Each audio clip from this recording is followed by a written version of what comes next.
Welcome, everybody, to a new episode of Owen and Dirt's Pop Culture Radio. As you can see, no Owen here today, but we do have Boston Brit. Hello, hello, hello. And, of course, Mr. Bushey. What up? So, this is going to be you know what you're getting when you see the three of us here. We're gonna talk a little bit of shit about Owen because that's fun as shit. I got a couple of news stories, some new things that have happened in the last week, and then we are just gonna bullshit and have some fun. So, as always, join us in the comments. Let us know if you're listening, what you want to hear about. If you have any comments to add to the show, jump in the comments. Of course, if you're listening on the podcast, not live right now, always shoot us a message at pcradio69@gmail.com if you have anything to add to the conversation, or if you want to hear a topic that we haven't talked about brought up on the show next week. So, that being said, how's everybody's week been? I had 2 kids this week. Actual babies or shit babies? I mean, if you count video games, actual babies. Oh, shit. Yep. Okay. I'm a builder. I married the architect in the town. Kind of a power couple thing going on. Okay. Which game is this? It's funny. I didn't think about going right into this, but fuck it. Why may as well. So I think I told you guys before I was playing the Ghost Recon open world. Yeah. And that was cool and everything, but I got to the point I was playing it on extreme difficulty and had almost made it through the game for a second total time. So it was like 8, 9 o'clock in the evening, and I'm like, I got the Game Pass, so I'm just looking through stuff. I like building games. You know, right. The last one that I was really into for a long time was that Ark Survival Evolved, which is basically a builder game, but it's in a land with a bunch of dinosaurs that you can tranquilize and capture and all this shit. Okay. So I like building games, but a lot of times building games, that's what the game is. There's not a lot to it other than building. It's kind of on yourself to find things to do or create a narrative, so to speak. You know, it's just, here's the building game, here's this world, figure it out. Have at it, yeah. You know, and so that's 100% what I assumed this game to be. It actually looked very childish, and I thought I was going to download this shit and maybe put, 5-10 hours into it. There's a lot of games that I'll just download for one night and never play it again. Right, yeah, just sort of test the waters, see what it's up to, yeah. 28 hours later, longest single gaming session I've ever done in my entire life, and I didn't even... Wait, 28 hours uninterrupted? I mean, other than the bathroom or a snack or straight. Did you sleep at all? That's actually why I have not recovered from that. Oh, man. Because then the next day I did like 18 more hours. So it wasn't even like and then, I've managed to finally be scaling it back. 117 hours to get through the storyline. Oh, my God. So you finished the game? The game, okay, air quotes, the game. Yeah. Yes, I finished the storyline. And even if I was to take out maybe 20 to 30 hours of sandbagging. Yeah. And I don't even know if you can call it sandbagging in a building game because it's just building. You're expanding your workshop and shit, Yeah. You're stacking some bread, so you can get more stuff, more flower beds and shit. Yeah. But no, this game truly amazed me because not only is it a build game that has a very cool, cohesive storyline, the best game to do like pop culture, like say South Park does pop culture, was Borderlands. The Borderlands series of game has always been very pop culture. There's a lot of tongue-in-cheek references and stuff like that, and no other game has really hit that level. And Borderlands is more of a teen to adult game. This game, 100%, I would say is perfectly fine for maybe like a 10-year-old. You know what I mean? Okay. It looks like Zelda. Oh, wow. Okay. That's like the level of graphics it is. And what's crazy too is this giant storyline takes place in what is a relatively small. The game's only like 30 gigs. Okay. Which is insane. Most games anymore, like, 80 to 100, and the new fucking Call of Duty is like 220 gigs or something. Oh, it's fucking stupid. But no, I was so impressed with this game in every way. A building game that does building great. Like, everything was very simple and easy to do. Building games can get really old if everything, like every time I go to move this wall, it doesn't snap right or lock right. Everything just works perfectly. Huh. And for a game series I've never heard of in my entire life, apparently there was one before this called My Time in Portia. I thought it was Portia because of Portia, but then I heard them reference it in this game. They referenced the other game, and even all the reviews. By the way, this game, like solid 5-star reviews. And anybody that doesn't give it a 5-star review, you can tell by what they wrote, they're probably just not a fan of building games. Yeah. You know what I mean? Right. But yet again, this game is so much more, and it's one of those things where there was more swerves in this storyline than an M. Night Shyamalan movie. And it just, every time I thought the game was coming to an end, I've played 100, 200 different video games in my life. There's a feeling, you know what I mean? You're like, oh, I'm almost done because I've built everything except for this last level of shit or something. Or, oh, just the way they're talking, you can tell everything's coming to a head. And it just kept going.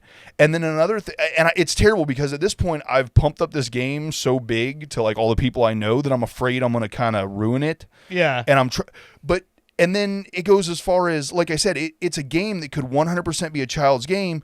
But not only does this game have an amazing storyline, it really keeps you intrigued, well written. There's like 42 people in the town, and every single NPC is a personality of their own.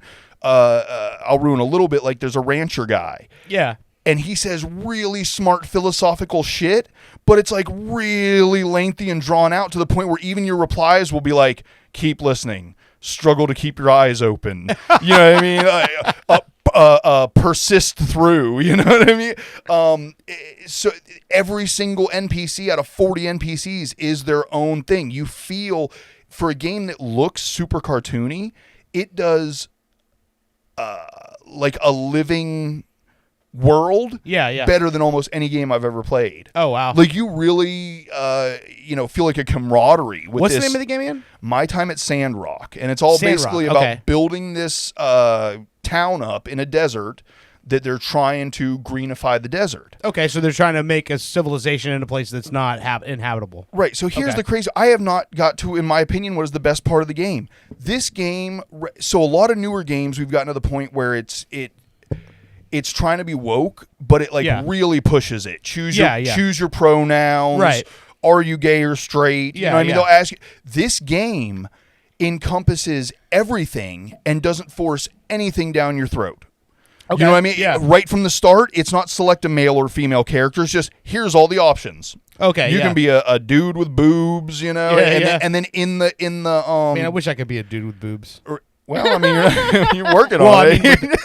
I'm not. I mean, I could wear. I think he means like actually have knockers. Yeah. It's the nipples, really, right? Because even I've got boobs, but the nipples just. Well, aren't. yeah. You know what I'm saying? Like, you wouldn't want to see these in a fucking push-up bra. You know what I'm saying? I want like actual. I mean, speak for yourself.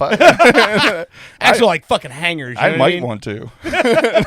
We just do a handstand. Oh my God. But no, this game is so amazing at like. I told Zach, I was like, this game is a group hug of a game. That's awesome. It just makes you feel good. You're part of this community. You're trying to do good. Everybody is positive. They address like all the real world stuff, but nothing is actually said. It's like, that a lot of the game is basically like the golden rule. Yeah. They never, reference it. Or it's just conveyed. It just is what it is. Right. Yeah. So the game... And then it goes in the depth of, like I said, it's really could be a child's game. Everything looks very childish, very cartoony. I think it's probably rated, E for everyone, if I had to guess. Yeah. But then they have jokes like hidden in about like sovereign citizen. There was a part of the game, and I don't really want to spoil anything, but just to give an idea of the depth of the humor and things that a lot of people wouldn't pick up on, especially children. there's like a bounty hunter at some point that's hired. Yeah. You know, and he's going around town fucking with everybody. Everybody's a suspect in this guy's eyes.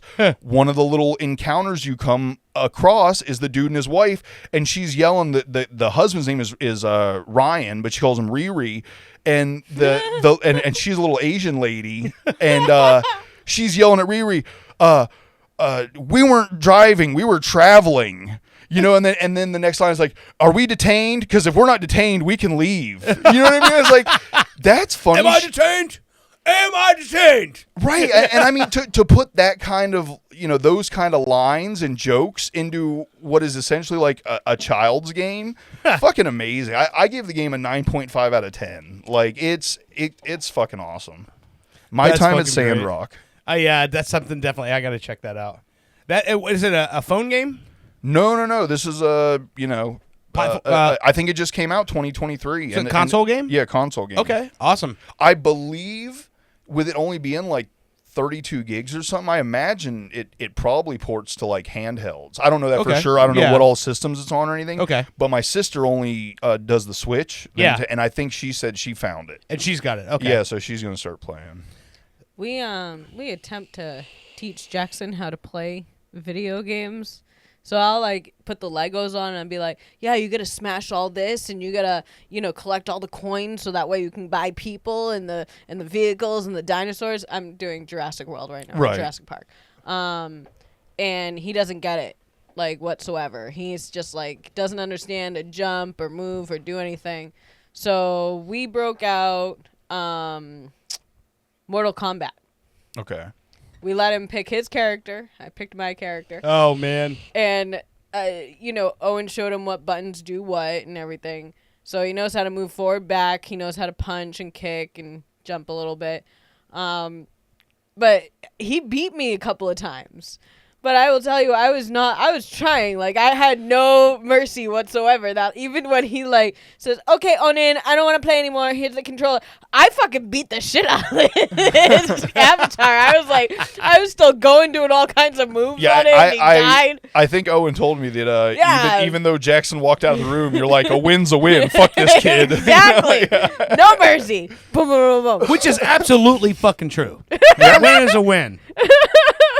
But he's cute when he does it. He's like, ooh, yeah, I'm doing good. And, like, some of the wins that he got, I was like, how the fuck did that happen? Like, I was winning that, and I'm dead. Fighting games are notorious for, like, the better you actually are at it. If you fight somebody that has no idea what they're doing, you're screwed. Yeah. It's just, the timing doesn't make sense. It's a nightmare. Man, there was a period of, like, from 2011 until 2017, when my PlayStation 3 was finally stolen, I played Fight Night Champion on PS3. It was a boxing game. It's the last boxing game that's ever been put out by any of the major platforms, other than like Apollo or Apollo Creed or whatever, the movie based ones. Yeah. But where it was actual fighters on it, and I played that in the online tournaments for fucking 6 years, and I used to. And I loved like the whole science of it. I used to be a boxer. I loved that game because it was so fucking realistic.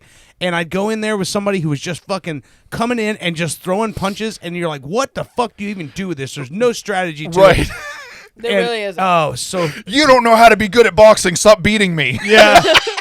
No, I know exactly what you're talking about. It sucked so bad. I hated that shit. Well, I button jam as much as the kid does, and he's still, like, catching me, and I'm like, I can't even defend myself. I'm like, how the fuck do I defend? Yeah, I can't imagine the true terror of two button mashers like playing at the same time. Oh man, well, I know lunacy. They had like a Mortal Kombat mixed with Batman characters. Yes, at one it was point. DC Universe versus Mortal Kombat. And I have that game. I had it at one point, and I absolutely loved it because I loved playing as Joker. Okay. And he just, like, he throws out cards. He throws his hat and different shit like that. Like, it was some pretty fucked up shit. But also, you gotta remember how, like, brutally gruesome Mortal Kombat is for a 4-year-old to be playing it. I'm like, should we really be playing this with him? I mean, like, you can see the neck crack. You can see, like, the skull and, like, all the blood everywhere. Pretty sure it's rated NC-17. It is. It's TVMA. Like they're they are? Oh, Okay. those games are yeah because the fucking fatalities in those newer games have gone to a point where it's like graphic, like this is like slasher horror movie Well, shit. but like she's saying, it used to be just the fatalities. Now it's all the fighting. They've got the whole Yeah. X-ray. Yeah. and so there'll be like 4 fatalities during Like the fight. if you can make your like button mash your certain thing that you're supposed to do, then you see like the X-ray. stick comes out and it goes straight through the head and like I'm like So, cringing. There's another series of games. They only made 2 of them, but so I have I'm on the PlayStation Network. I have the PlayStation Plus.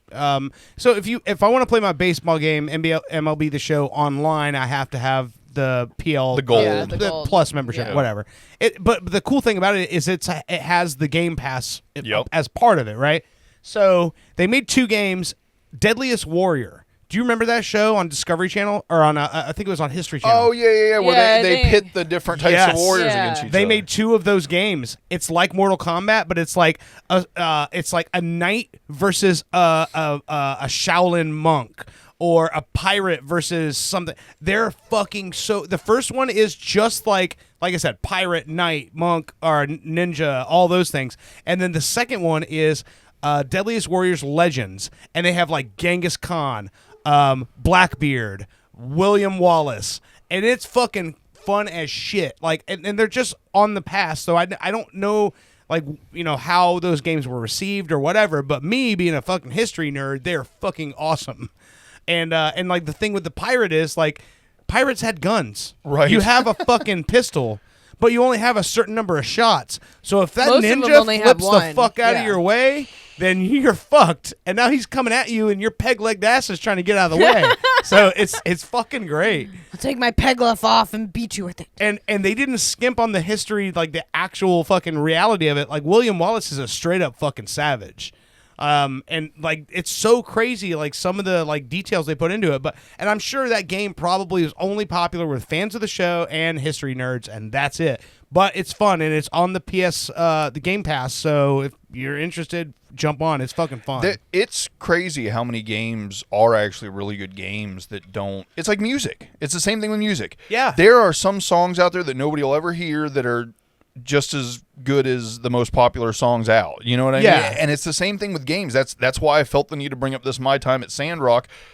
Honestly, if you guys seen it, it's even a little embarrassing unless you were to actually play the whole game and understand how good it is. It would be like a Pixar or a DreamWorks movie. They're made for kids, but they're also made for adults. Yeah. So I'm sure if anybody's seen me playing this game, it looks really funny. It looks like a little child's game. It's Yeah. almost embarrassing to admit it. But the game is so good. I don't care. Like it's like a storybook you've never heard of, and then you read it and find out it's this amazing novel. That's awesome. Yeah, and the thing about a lot of those games, so the Game Pass is one of the ones where on any of the because I think Mandaddy from Gargamel, friend of the show, he's on the Xbox version of it, and he tells me all the time he found a game. He's like, I was just browsing for something, I just put in a keyword, found a game, trusted the rating on it, jumped in, and he goes, and I've been playing it for a week now. So that's the cool thing about the Game Pass thing is, it used to be like when we were kids, you get a new game and you play that fucking game Yep. for fucking ever until you can afford to buy a new game. And now with that, it's like the Netflix of fucking games. It's the coolest shit ever. Like I go on there and find stuff all the time that I'm like, I never would have thought, but I'm like, it's such a like decompression like game changer. And speaking of that, I don't know the name of the channel. I'm gonna have to ask Heather. But so I came home from work yesterday, like. It was one of those days where I'm like, I'll kick a baby in the fucking teeth right now. One of those days, right? And she had some fucking channel on YouTube where it's literally this woman who just deep cleans things. She's just like doing a deep clean on her house, and she's telling her method of like left to right in 3 stages from the walls to the countertops to the floors. And I was like, all of a sudden completely disarmed, just fucking chilling out, watching this bitch fucking clean a house. And I'm like, holy fucking shit. I'm not fucking stressed anymore. I'm not pissed off. I'm just fucking watching what she's doing. I'm going, oh, that's a great idea right there. She's cleaning her husband's office. She comes in with a laundry basket, clears all the flat surfaces into the laundry basket, puts the laundry basket out of the room, cleans the room, comes back in, goes through, organizes what's in the basket. What is this? Why does it need to be in here? Does it need to be in here? Where's the space for it? And like, I was like, what the fuck, man? Why am I so fucking glued to this right now? It reminds me, not to steer back to video games, but there's a couple series of video games that I have not gone down the path of yet. I feel I'm about 5 years away, okay? Yeah. There is Farming Simulator. Ugh. Oh, yes. And then even deeper than that, which really, I'm like, how the fuck could anybody play this? But I think it's exactly what you just explained. Pressure Wash Simulator. Oh, man. There is a video game that is just pressure washing shit. and that's the only thing I can figure is it's like some kind of relaxing Zen moment. I don't know. If I was going to do that, I would think I would actually want to go pressure wash, and actually when I was done, stand back and go look at what I did. But I don't know. I imagine it's probably relaxing. I sometimes find cleaning to be relaxing, especially after like a fight with my mother. Well, what I assume, and I could be wrong, never played it, but I imagine it probably is more obviously than just pressure washing. Like I bet you the ambient music is really nice. You know what I mean? Right. So I'm sure there's more to that. Every time I do finally relent and play one of these games, I'm like, oh, that's stupid. I'll start playing and go, oh, I could see where that's, interesting or relaxing. Then you wouldn't like my music when I clean. Because it's mostly like corn and like angry music, So angry metal. Which is funny because you probably look at us and we probably listen to exactly what they would think. I listen to R&B, like 90s R&B if I'm cleaning. Man. So the name of the YouTube channel is called Clean My Space. That's what it is. And it's literally just like this lady like going in and she's like, she gives tips on like how to, certain spaces and how you would attack that specific space for cleaning. And it's ridiculous. And she has 2.1 million subscribers, 970 videos, and it's literally just pro cleaning techniques you need to know. All the bathroom cleaning tips you'll ever need. 12 rules for a cleaner home. How to clean floors, hardwood, laminate, and luxury vinyl. Like, it's literally all of her videos are her just like showing how she does it because they run a cleaning company, and it's ridiculous. But I watched like an hour of it before I was like, what the fuck am I doing right now? I would say it falls right in that like documentary vein of stuff though. If you like education of any kind, you know what I mean? Then it's just right, yeah. You could look at it that way. It has nothing to do with cleaning. It's about learning stuff you don't know. Yeah, I guess I could say that. But I mean, when did she start doing this? Because I know a lot of people started like these types of channels. I mean, if she had 900 videos, depending on how often she does it, I'd say at least a year or two. Well, I was gonna say a lot of these channels. Well, like 900? showing, No, you're probably a couple years. I was gonna say maybe 2020 when we were all stuck in our homes. A lot of people started the let me show you how I do things. Whether they actually like have a business doing it. Like if Dirt was gonna be like, okay, I'm stuck at home because it's the pandemic. I'm going to show you how to build a guitar. 2016. What do you start with? So on and so forth. Oh, she's been doing it a minute. 2016, yeah, and they have their own line of cleaning products now. But yeah, that's crazy. They have 308 million views on their channel. Wow. Oh. But I mean it's nuts. Like it's all fun fact. I hate cleaning, which is why I'm so fast at it. Well, that's like my dad always used to say. He worked for Harper Plumbing back in the day, and he was apparently the plumber that he got paired with. He said was this big fat guy, sat on a bucket all day, basically just told him, what to do and stuff. And he asked that guy's boss one day, "Hey, why do you keep so and so around?" He goes, "You want to find the fastest way to plumb something? Find the laziest plumber you got." And apparently the guy was actually an amazing plumber. You know what I mean? He had just gotten to the point where all he did was tell people to do stuff. But that's awesome. I always like that saying. Yeah, it was just weird for me to like because I mean, if I have a choice between any form of entertainment, documentary or docu-series is always the way I'm going to go, because that's just I'm at a point in my life where like the real shit is crazier than anything you could write. Oh, it definitely is. And I love like good, like, you know, I love something that's well made and well written, and I hate the fact that I'm such a fucking like stickler about shit, but like there's a lot, like I don't watch a lot of action movies, not because it's like not my when I was a kid, like I lived for that shit. Now it's just like when I watch it, I'm like, but most of them suck anymore. But like we just watched the first season, and it was from I guess 2022. I didn't know about it, but a show on A&E called Inmate to Roommate. It was a whole like 8-episode season. We watched the whole fucking season, where it focuses on like I think it was 5 different families where they were inviting an inmate that was getting out of prison to come live at their house, and a couple of them knew the person in a roundabout way. They were like, we're not really friends, we haven't really hung out before, but this one guy, he's like, this guy's dad like taught me everything I know about hunting, and this kid's been in trouble with opiates and all this other shit, and he was a heroin addict and all that, and so he's like, I've only talked to him a couple of times, but you know, I'm doing this because of his dad had passed away. Or one lady was like this Church of Latter-day Saints family. She started writing to this guy when he was in prison because of a prison pen pal program or whatever. So she invited him to come live with her and her husband. Another guy was like a therapist or psychologist that worked for the prison system. He said he met this kid when he was 17 when he went in prison. Now he's getting out. He's 25. He invites him to come live with him. And it was just the craziest shit, because every single one of them, as soon as I saw the inmate and they talked to him, I go, that's not going to work.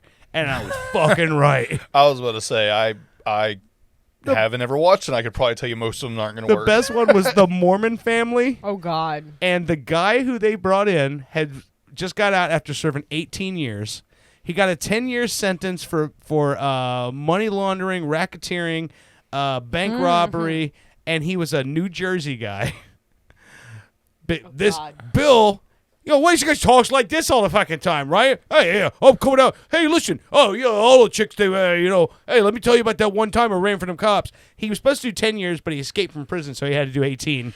Oh, God. And they bring him into a house where they're like have a list of things on the wall. No R-rated movies, no cursing, no pornography. Oh, my God. No meat in the house because they're vegans. Oh, and this guy's jeez. from Jersey, and he's like, look at me. I got my fucking meat sandwich on the floor on the AC vent because I can't put meat in the fucking refrigerator. This is bullshit. And they're expecting that to work. It did not.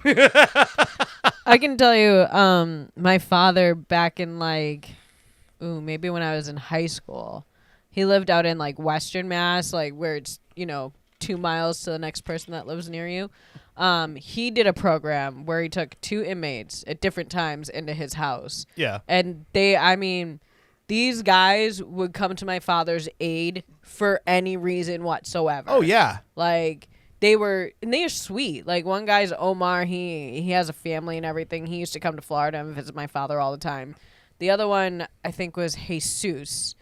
I don't remember what they did, but I can tell you they were probably shady characters. Well, and my father, at that point in time when he took him in, was strong, didn't take shit from anybody, and would probably beat the shit out of them if they did anything. what made it not work in the situations where it didn't work on this show was people going in with this whole, like, holier than thou sort of I'm going to save this person idea. Yeah. Number one. The second thing that didn't make it work was people who overloaded them with rules. Yeah. That didn't work. Why do you think they're in prison in the first place? Not good with Exactly. the rules. You Well, gotta, not to mention, if you're getting out of prison, what's the number one thing you don't want to You put don't up wanna with? You've deal been with putting up with for rules. fucking Yeah, 18 years. exactly. I mean, if anything, put you're not getting back in the house after a certain time. Right, Like, right. don't expect to come in at 4:00 in the morning, hammered out of your mind, and waking up my kids or something like that. I can understand something like that, but like, you can't have certain food.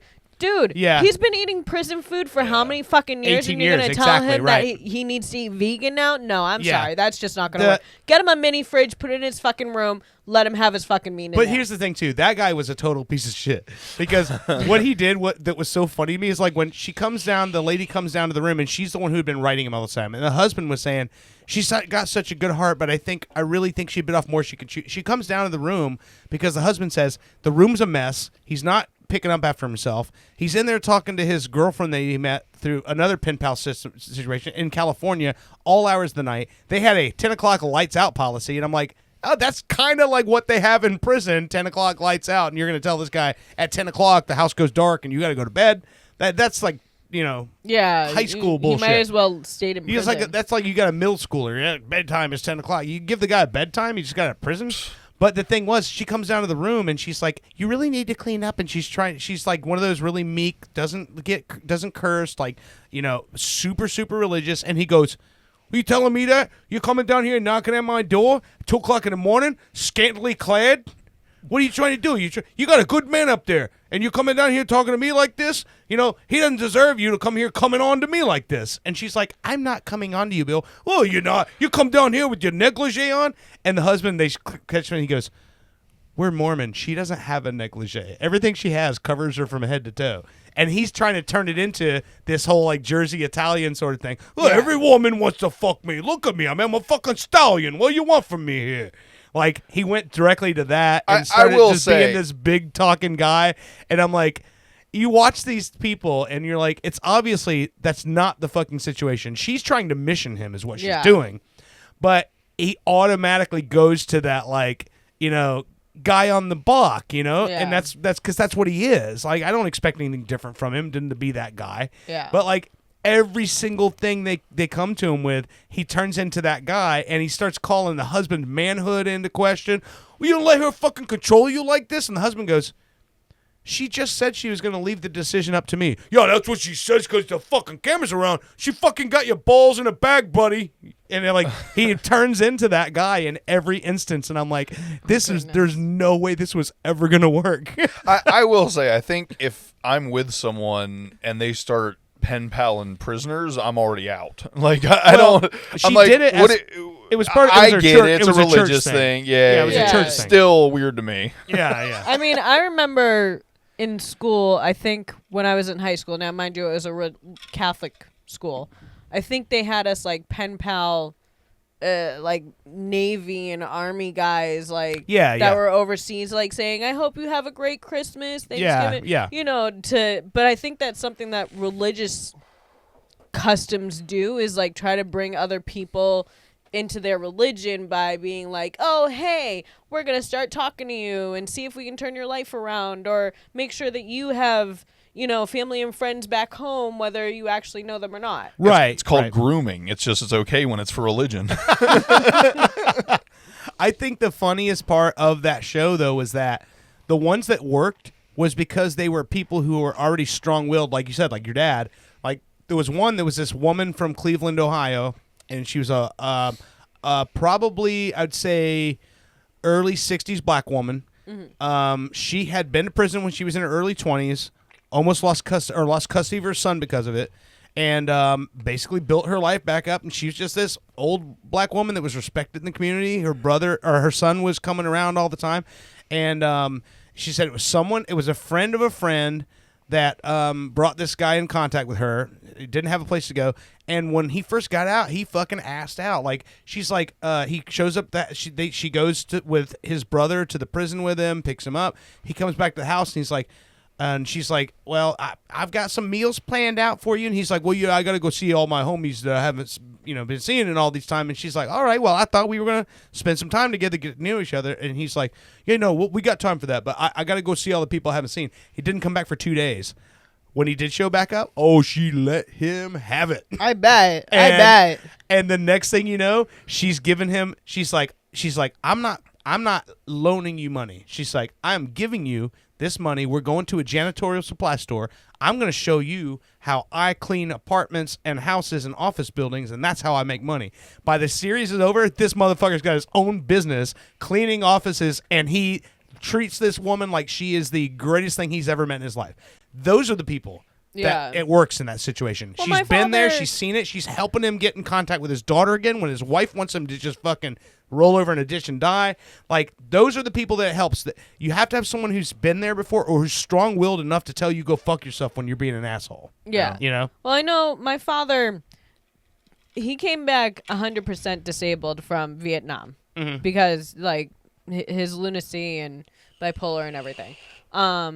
But he also had my stepsister in the house to take care of. So he has his wife, he has his stepdaughter, and every so often I came up. Yeah. So, I mean, you have to be a strong-willed person to be like, this is how it's going to work. Right. I have other people's lives to look after. Yeah. That you're not going to go near. Yeah. And if you do, I'll send you back to prison. Right. Like, I'll put you in a headlock and bring you there myself. There was the one guy that was the psychologist I was talking about. Older, late 50s, early 60s, white guy with a ponytail, total hippie, hoarder, with a 25-year-old inner city black kid, right? And this kid is talking about this guy going, hey, he was the first person to talk to me like an adult when I was 17. He adores this guy. He gets out. Now he's got his freedoms back. His uncle comes back in. His uncle dresses like a Muslim prince. And so he's talking they're sitting at this little like brunch table on his patio, and he's like, yeah, my homie's getting out of prison pretty soon, and I'm gonna go hook up with him. And the mentor goes, you're on parole. Yeah, He's you're on not parole. There's He's like, you can't limitations. Yeah, he's like, you're not supposed to hang out with parolees. Yeah, he's like, you can't hang out with other felons. Yeah. He goes, so what are you gonna do if you see him around the house? You're gonna call the cops on me? And he goes, well, that's what I'm supposed to do. And so the guy flips out and moves in with his uncle. Month later, he's back at this guy's house, and he's like, hey man, I fucked up. I'm sorry. But he's like, in our culture, anybody who says they're gonna call the cops on somebody, he's like, that's like we don't take kindly to that. Yeah. He's like, but I understand. Next thing you know, this guy's got him like on the track. He's got a job. He's like working his way through. And it's not one of those situations where you're like, this guy has pity for him. He's like, no, you're fucking smart, dude. He's like, you got all this opportunity. Like, don't turn piss your it life away. around. Just do something with it. Like, you have all these tools. Like, use them. You know? Exactly. Don't piss on the I can't remember the saying. Never mind. The hand that makes your food. Yes. Don't piss on the hand that makes your food. That's the that's saying, going on right? a t-shirt. I believe so. That's I going- mean, this guy I is think giving it's don't you a bite the place hands to... that feed you. You're right. Yeah. That could be it too. Maybe. But, like, this guy is giving you a brand new life and a brand new start. Yeah. Why bring in, like, people that put you down or... People that don't support your cause, you know? I mean, me, in every relationship other than this one that I've ever had, I mean, you can look at most of them and be like, oh, okay, she was a sucker. Like, she wanted to help that person.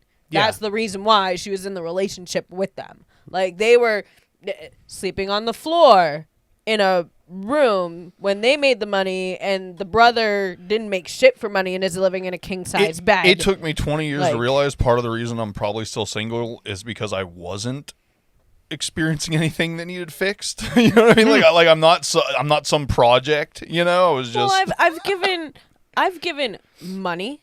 I've bailed boyfriends out of jail. I've put them up in houses.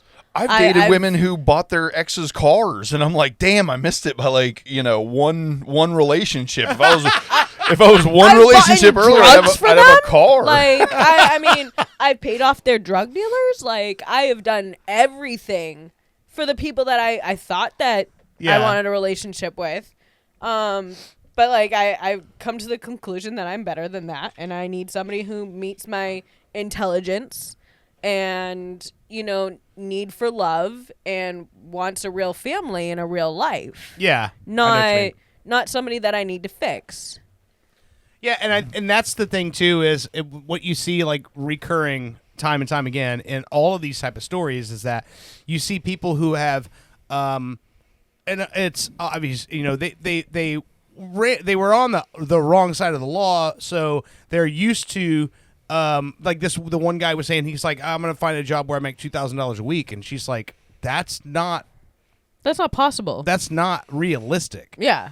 So then what do they? Oh well, I used to do this. But that's what got you in prison. So you got someone who's trying to tell you, like, hey, look, I have a connection at this real estate company. If you'll go, just come with me, meet this guy. This guy wants to put you to work, and he wants to teach you a trade or teach you how to work in this business. And then maybe 3-4 years down the road, you'll be at that mark. Where you're but these making guys are like, 2,000 no, a week.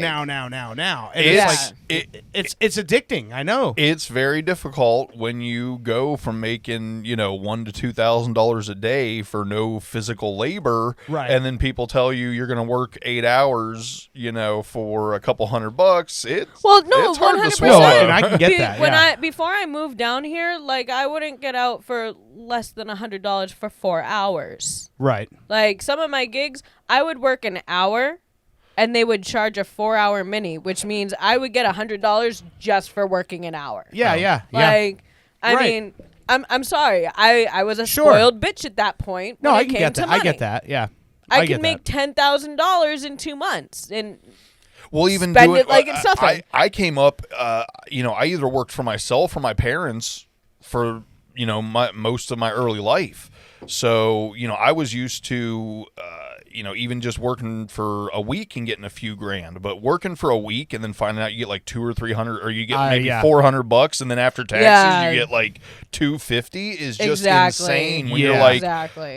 I could, because also many times working for yourself, you would get those jobs that you bid for 2 or 3 days, and maybe stuff goes right, and you make $1,000 in a day. Yeah. That was less often, than what would really happen. because- A lot of times it was the opposite. You'd bid a job for, a couple grand, thinking it's going to take you 3 or 4 days, and then almost 2 weeks later, you didn't know Exactly. that the roots from the palm fronds covered the entire fucking property. But Yeah, now you you also gotta underbid. realize there are other people out there that are bidding for the same jobs. So if you Yeah. come in at say, okay, this job's gonna probably cost me like $6,000, I'll eat 1,000, let me bid at 5. You have somebody who's gonna lowball just to get the fucking work. And that's the thing that sucks, especially for like homegrown businesses, Yeah. or because you have these multi-million-dollar contracts out there, contractors who are like, oh, well, I can do it real cheap and still, have it done in a week. Like, Yeah. it screws people. Well, as much as I get mad and I say that my back, basically put me out of my tile business, at the same time, when I started my tile business, it was paying like $1.75 to $2.25 a square foot for tile. By the time I got out of my tile business, you were lucky if you were getting 79 cents a square foot. Yeah. And of course, things don't get cheaper over Right. years. So I might have ended up out of the business anyway. Yeah. Regardless of my back, just because the prices just kept going down. Oh Yeah. yeah. Oh yeah. Well, the other thing is that I come to the realization with not just like the electronics we have in our house, but the houses themselves. The newer you buy, the more problems it has, unfortunately. The older houses, yeah, you might need to update the electricity, maybe update the plumbing Right. and stuff like that. But the structure. sturdiness of the house, Yeah. it's not going anywhere. And not only that, but all the little quirks of a new construction home have already been. Someone's already come across that and it's been fixed at that point. But yeah, new construction, you're gonna have stuff where it's I just personally in Florida, I don't understand living in not a block or brick home. You know what I mean? Like Yeah, a I don't straight up get it wood frame either. home with fucking stucco and everything. No. To me, it's just not It's not a feasible. secure structure. We have and so many different kind of weather combinations down here. I mean, it's that make feasible no because sense. we've got more. We're at a point, I believe we probably have more wood frame and stucco homes than not, with all the Yeah. new construction. yeah. Well, and all the apartment complexes are all wood frame. Yeah, Yeah, it's crazy. Going back to what you're saying, those places have a lot of water problems and But and our stuff, our townhome, we had to get a lawyer to break the lease because they wouldn't fix the leak that was coming through the roof into the house that was flooding our entire kitchen, that was causing mold. We were breathing in toxic mold. I think I told you guys I had a real bad feeling about that place when I seen that the master bathroom shower was a rectangular shower and they put the rounded garden tub shower curtain on it. You know what I'm talking about, Yeah, Dirt? yeah, the one yeah. that bows Yeah, out yeah, like, yeah. 8 and inches. all the water would go on the floor and everything. There was no way to weight it down. Like, it was stupid. The only thing that's designed for is the tub that is shaped like that. Yeah. Right. They put it on a rectangular shower, so their shower curtain was 8-10 inches out into their bathroom It was directly so onto the floor. fucking stupid. And the shower pan was one of those cheap fucking prefab PVC, Yeah. like put up showers. So the curb was only like 2 or 3 inches tall. Yeah, it was so fucking my stupid. God. It was horrible. That's awesome. Second floor, by the way, second floor. Yeah. Like, there were no bedrooms on the first floor whatsoever. All the bedrooms are on the second floor. They didn't have the windowsills with anything on them. Not wood, not marble, whatever. So my son, of course, takes like some of the football players that Owen has hanging on the wall and just made holes in all of that fucking shit. Oh, yeah, it's just drywall. They don't actually put a sill or they don't anything. even, Oh, like, I mean, that place, like, it was nice for the time being for us to get into somewhere quick because he just sold the house and we needed somewhere quick to go. Yeah. And I love Owen to death, but sometimes he's much of a procrastinator when it comes to things. And I'm like, we need to start looking. We need to we need to do that. Yeah. No, this is why I have no patience sometimes and I want to get things done quicker than he wants to. But he, like, will sit there and be like, well, you know, Some people would call it doing things at a comfortable pace. At a medium pace. But no, so we needed to get into somewhere quick, and they took our credit. Our credit was kind of horrible at that point in time, and there was a way to like get help with the rent and different stuff like that, because the rent was $29.95 plus the dog fees every month. Yeah. It was absolutely retarded, and we don't even have like a real backyard to put the dogs in because they didn't put up any fence in between the fucking backyards. Yeah. I was like, this is ridiculous. Well, those units were only like 6 inches apart. Like Oh, well, yeah. But then that's the other thing is you could hear everything within the walls. Like, they didn't do any real fucking volume type shit. sound dampening. Yeah, No, but like, the fucking joint you guys got now is fucking great. oh my God, it's so nice. Like, I barely hear stuff from outside. We talked about it last week on the show. I played the video of when I pranked Bushey with Granny Slider. Mm-hmm. But just overall, though, that house, great fucking layout. Yeah. And Oh, yeah. the biggest thing in Florida that I swear I've never met anybody that even mentions this when they're buying a house, and it sounds funny, high ground. Yeah. It is, as someone who has been in a lot of construction and done yeah. land clearing and building house pads, you don't want to buy a house where they paid $10,000 to bring in dirt because they got to fill in the swampland. Hey, fuck you. Yeah. But no, being up high, like, I can tell you, when I like would go out front to smoke in the morning, there was a nice breeze. Like, it was still hot as fuck. Yeah, no, but you're up above but all there's the bull. such a nice breeze right there that just you get hit with. I mean, Yeah. no matter how hot it is, you could stand on our deck and there's still like a breeze coming through. I actually didn't even think about that aspect of it, but you're absolutely right. You're up above all the stuff blocking what would normally take your breeze away. Mm-hmm. Yeah. That'll make it really good for grilling too when y'all start grilling out there. It's Oh, nice. yeah. Well, with gas it doesn't matter, but with charcoal, it's nice to have a breeze where you know exactly how to turn your, because we're on the little lake there, and where I set the grill on the table, we always have a breeze coming off that lake. So Yeah. I always turn my grill vent so that it's blowing. You know what I mean? It's a nice And little. not to like get into a subject of that, but when you brought a charcoal, so we had a propane grill forever, which, by the way, I put it at the curb, let whoever take it. I don't know who took it, but you brought that charcoal grill over here the day you made the ribs and everything for us, and now Heather has started grilling constantly. She grills all the fucking time with the charcoal grill, and that the smell, everything is fucking great. Like, she was grilling fucking frozen bagged vegetables because she ran out of stuff to grill, and it was fucking great. And then for July 4th, her and I went over to Fritz's house, and him and Darcy, Dan and Keela. Dan is Bud Heavy in American Party Machine, our intro music. He's the bass player. He's also DJ Shakes Vanilla with Luscious Lisa, and he was also the bass player in Moon Men from Mars. So, just the three couples hanging out, and Jeff texted me that morning, and he's like, hey, do you have a grill you can bring over? And I'm like, I have a grill. I was like, I have a charcoal grill. He goes, cool, that's what we want.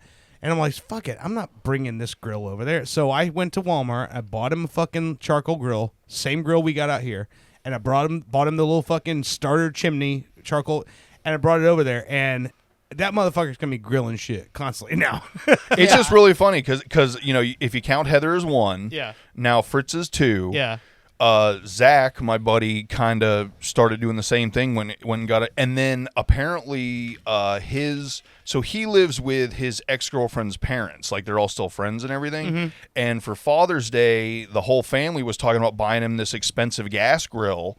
And Zach brought up, hey, my buddy says, screw that, buy this, $30 charcoal grill. Yeah. And then once it rusts out or, start out, you just buy a new one Another because one, it's yeah. $30. Yeah. And apparently that really caught on over there too. So we're talking about in the last year, I've introduced 4 people to cheap charcoal grills. That's fucking great.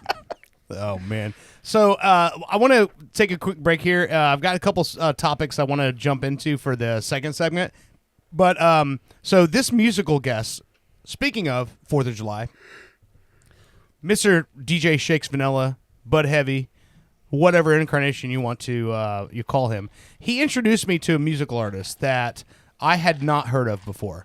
And we were sitting there around on the back patio at Fritz's house listening to this music, and we were like, oh, holy shit, this is really good shit. So I wanted to make this person my musical artist of the week for a couple of different reasons. Number one, the music is fucking great. Number two, this guy is such a fucking catfish. I'm gonna start the song. This is a track. This is his most listened to track on Spotify. I'm playing the YouTube version because this is him live on KEXP. This is a live performance, and then I will turn my iPad here up so that you guys can see this guy. But this shit, listen to this fucking...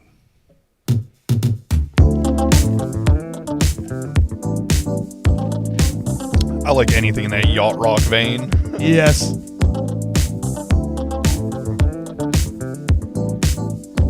I'm already taking my pants off.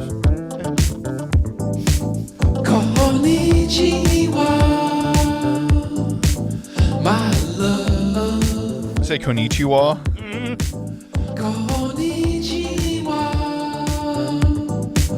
I love you. This is current, by the way. You know it's true Sounds like some riff-raff would do. that I love you. I give you my heart. Fucking bass line. Yeah. Right from the start.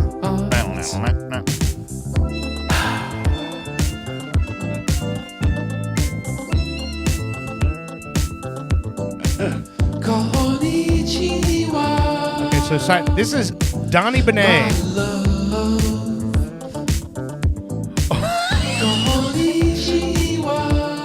He looks like, what's the, Gallagher. Yeah. He looks like fucking Gallagher. Yeah. Flowers every day. There's nothing wrong you can say. Loving you, it's a treat. It's funny because when you disclaimed that the dude obviously was kind of, off looking. Yeah. That's almost what I seen, minus the bald mullet. I didn't think about the bald mullet. We watch this guy dance. He's grooving, man. He produces all the tracks himself. Look at he's got his laptop up there. Let's take the next step. You won't regret. And you laugh together. Our love. So Donny Benet is going to be our musical feature for this week. But I love the fact this guy gets up there not giving a flying fuck. And This just is- smooth ass fucking yacht rock jams, man. This is thrift store David Bowie. Yeah. Let's make love. All right, let's take a quick break. You're listening to Pop Culture Radio.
welcome back to Pop Culture Radio. This is Donny Benet from his new album, Infinite Desires. This is the track American Dream. I'll tell you, this guy's a lover, not a fighter. I'd definitely be jamming this on the way home. Yeah.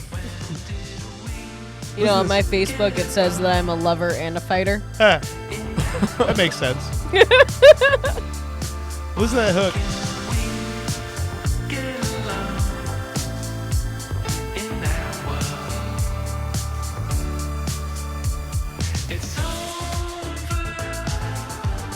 Yeah. Fucking jamming out this guy, man. So before we get into your story, I want to play I have a little a clip, a YouTube clip. So this is 9 days ago. It's kind of it's just one of those stories that has kind of turned into one of those like Phenomenon. Not necessarily a phenomenon, but it's been on like every single what do you call it, like Outlet. TV news program. They've all covered it, and it's so here's the long and short of it. So Dolly Parton did 23andMe, and to figure out what her heritage was, right? And it came back with not necessarily anything that was like completely shocking, like, you know, Dolly Parton's not like, you know, Latino or anything like that, but a very specific region of the world that Dolly Parton's family originates from. So she tweeted it out, and that she really was interested in learning more about her family. And then someone else who's a celebrity that I guess you could say is a great self-promoter took that information and ran with it and made a viral moment out of it. So this is the clip that that everyone is talking about. Well, hey everybody, you may have seen my recent announcement about possibly having Welsh ancestry. Well, I was tickled to learn that, and I was even more tickled when I received a lovely gift from the Welsh Board of Tourism and Docudramas. They sent me this beautiful scarf and asked if I'd say a few words about Wales. I hope these are not written in Welsh. All episodes of Welcome to Wrexham are now streaming. Hey, now wait a minute, what is this? Hi, Dolly. Hi, Dolly. Who are you? Well, Rob has been in some very successful TV shows. Well, I know who Mac is. Anyway, Ms. Parton, if you'll allow us to explain Yes, the... you see, when we found out that your family might be from Wales, we thought, who better to help promote our docuseries about North Wales and their beloved football club? So, the Welsh Board of Tourism and Docudramas is a fake? Yeah. You know, yeah, super fake. It doesn't, But the show is very real. Look.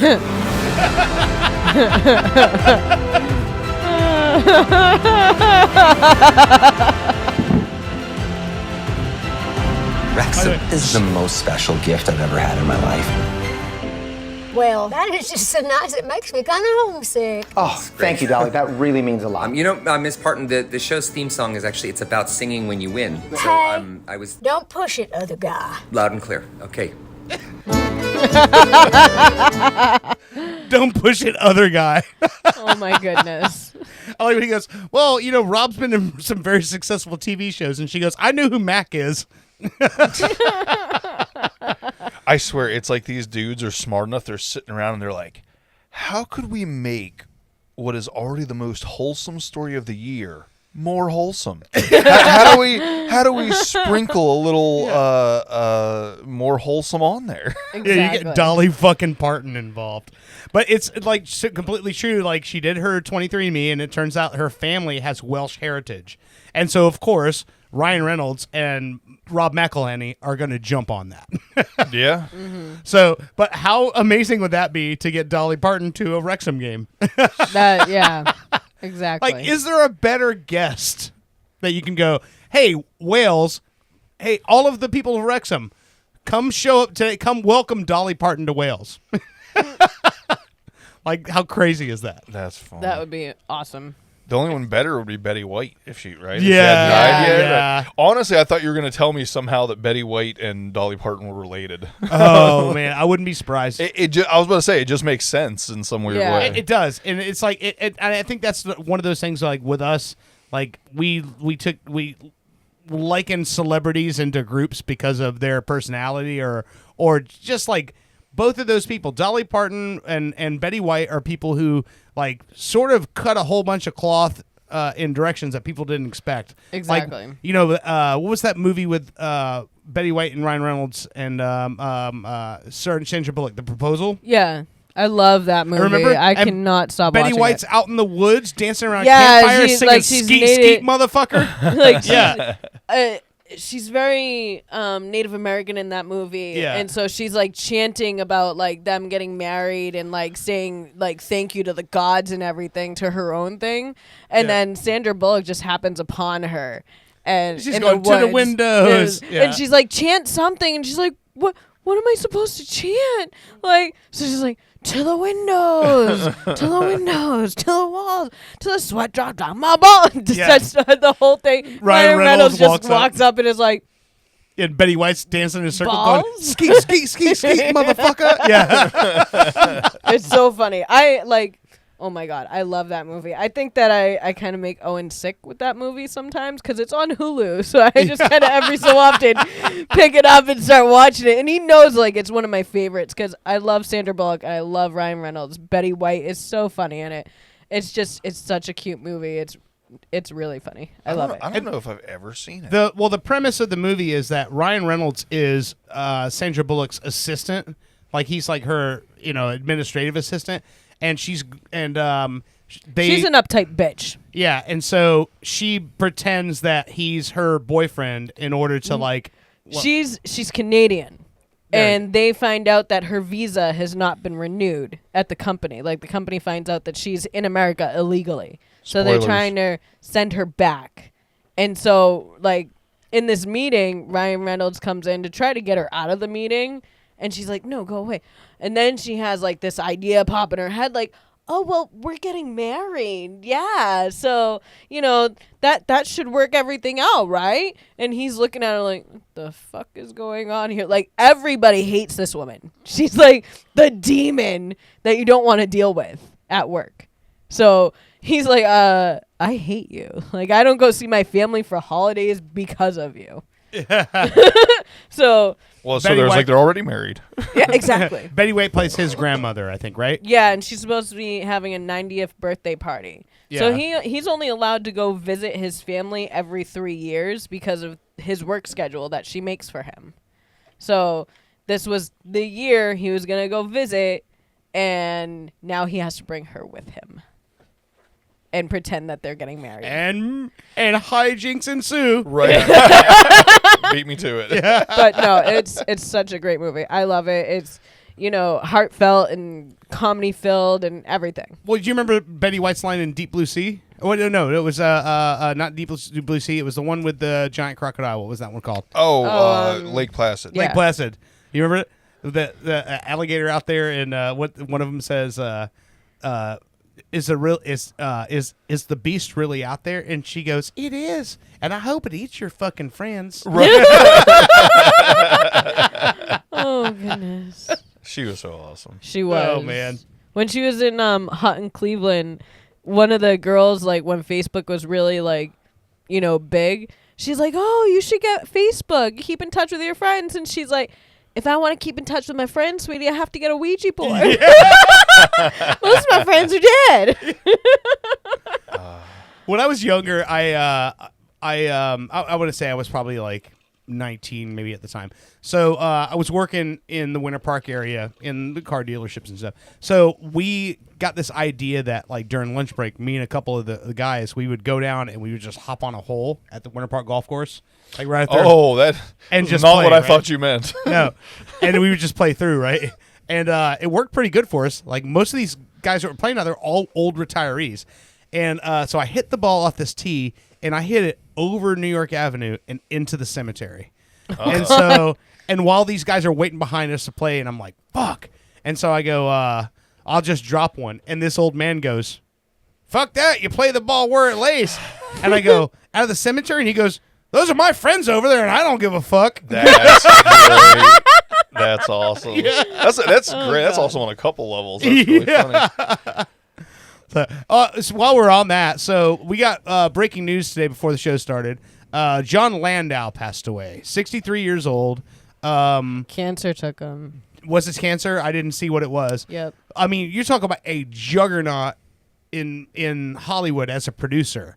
When you first showed up, because I know you're more like in on the blockbuster movie type stuff than I am, but I mean, the one that I know right away is like he was one of the guys that was involved in Titanic. Yeah, like he was the producer of Titanic, right? Yeah. So and others, you were reading me some of the other stuff. Like, what was the other stuff he was involved in?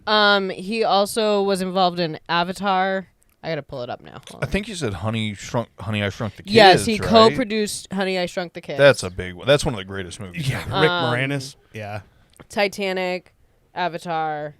What else? Oh, he was involved in the new Avatar too, then, right? Yes, the new Avatar, and he had 2 more coming up. One in 2025, which is the third one, and one in 2029. Oh, geez, man. Yeah, but he did Campus Man in '87. Then Titanic in '97, Solaris, Avatar, Alita, Battle Angel.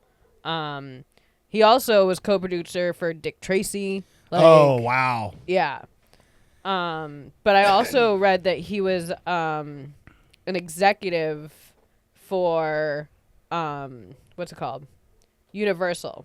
Oh, he was one of the main Universal execs. That would make sense. Because I think he's related to the other Landaus, I believe. He was like related to Martin Landau as well. And he was also executive vice president of feature film production at 20th Century Fox. Jesus Christ, man. Yeah. He did a couple things. 63. I mean, when you look at the world the way it is now, 63 is super fucking young. When you I mean, I'm gonna say super young. It's younger than you expect somebody to just fucking ass out. You know what I mean? Speak for yourself. All my family dies at like 65. Yeah. So. It's actually taken me a while to catch on that my scale of being old is actually way off because most of my family has died. Like I said, I mean, I think the oldest person in my bloodline to die was like 74. Oh, wow. That was like the one that made it the furthest. Everybody else was like 65-ish. Yeah, no. I think my dad's dad was like 84 or something like that. Like my first and so my grandmother passed away on my dad's side when I was I want to say like maybe 13 or 14, and she was in her mid 60s at the time. But she had a lot of stuff going on. It kind of wasn't a giant surprise for us. My grandfather, that was the one I watched baseball with, the one that I spent most time around, he was 76. And so that was like my sort of like barometer for things like that. But then after that, my grandmother on my mom's side lived to be 91. My grandfather on my dad's side was 97. And like it's like everyone else in my life has been like in that sort of 80 past 80 So that's kind of like where, and also when you look at like even just across the board now, and I've said this before, but it's just funny when you look at pictures, right? So Carol O'Connor, fucking Archie Bunker, he was in his 40s when that show started. Yeah, and definitely does not look like what a 40-year-old looks like now. Right. Yeah. And then you like look at the guy, I can't remember his name, Don something. I remember seeing the pictures. The guy who started Las Vegas. You see him in this picture, and he's like bald on top, completely gray, smoking a cigar, a bunch of showgirls behind him, and he was 49 in that picture.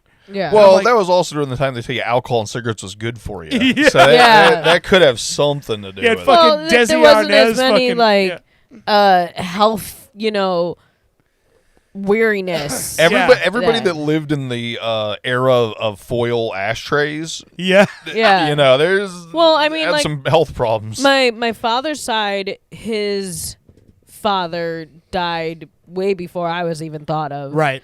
And before my mother was with my father. Then my father, I think he was 17 when his mother died. Yeah. And he became my mother became his parental authority. Yeah. For like a couple of years until they got married, or until he turned 18, and then they got married when he was 19 and she was 21. But he died when he was 69. He like didn't even make it to 70. Wow. But he had the issues from Agent Orange. So yeah, you know, the myopathy, the what is Parkinson's, other issues going on health wise. But there's only 2 left from his siblings that are still alive, and one's like the second oldest, and then one who's 3 above him. So like he was the baby. So you gotta figure somebody in their 80s and somebody that's like close to 80, they're still alive, they're still kicking, they're still healthy, like run, jog, bike, fish, all this other shit, still work and everything, are perfectly fine. Yeah. Everybody else dead. Every time I see Owen's grandma, I feel bad about myself. Yeah. Why? Because she's like 91 and she gets around better than I do. Yeah, but I mean, she can't tell Especially you. being someone who is super athletic and hardworking, and that, like, it's just in a matter of a couple of years. I feel like a fucking But if you invalid. ask her, like, you just had a doctor's appointment, what they say? I don't know.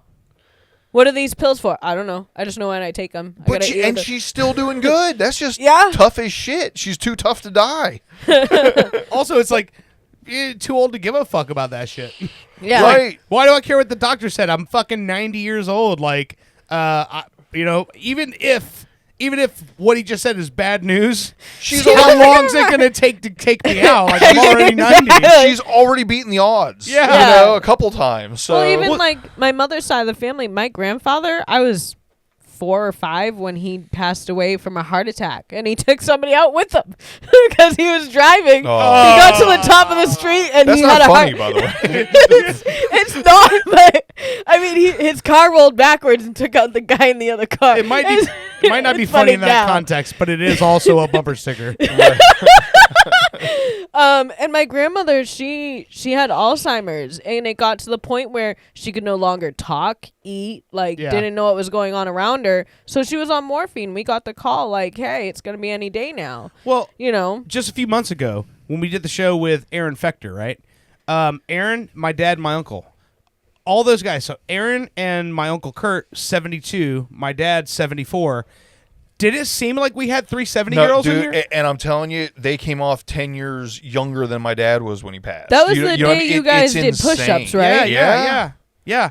And that was the first and last time I've done push-ups in the last 10 fucking years was when the 72-year-old dudes were here. My manhood was in question. I just shouldn't have done the push-ups. It didn't make me look any better. Yeah, and like Aaron came over to pick up his guitar a few weeks ago, and he was like wanting to do more push-ups. I know, and he was like, he's just like, that guy is so like energetic, and like it's like I see the stuff my dad does. Still like goes to the gym in the morning, and like when you see and that's just not what, when I was a kid, that's not what a 70-year-old man looked like or did. And I think it's just like that whole, back when they were, 40's the new 30. And I'm like, okay, great. Well, I'm 46 now, and I still up here am like fucking 22. So I always wondered, like, if older people, like when you get up and you look in the mirror, do you see that guy, or do you still feel like, and I think it's just whatever that,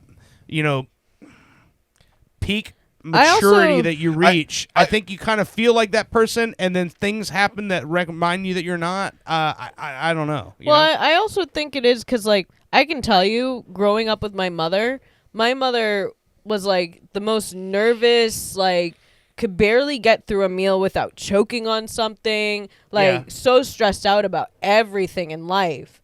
And even like looking at her now, like, yeah, she's not in the best of shape. She's not so ambulatory. Like, she does have health issues and stuff. But, I mean, she's let go of a lot of stress and whatnot. And she seems like she's a lot happier now. She gets through meals perfectly fine. She stresses me out. I can tell you that all the time. She's somebody that I sometimes want to just strangle. But, no, I think that there are... It's certain people's times to be taken out, and then there's other people who are just have been miserable their entire life, and they're gonna stay that way, and they're gonna live to be like I don't know, 5,000 years old. I hate to say it, but I'm sure some of it is tied to like finances. Right? Oh, I'm sure, right? yeah. Because Well, yeah, like I if you have mean, good health if insurance you and stuff struggle like that. every single month to pay bills, you just kind of want that to end. Like there's no You don't have anything to look forward to. No, there's no Yeah. like, oh, I'm saving to buy this or anything. You're just, oh, good, the bills are paid. Woohoo! I just found out my phone bill went up like $4 a month, which doesn't sound like much, but I'm paying like $120 a month for a freaking phone. Yeah, It's yeah. like for nothing. That's the problem. It's just, hey, you owe us more money now for the same exact thing. Apparently, Exactly. the insurance went up $2 a month, and that caused the taxes to go up another $2 a month. So Yeah.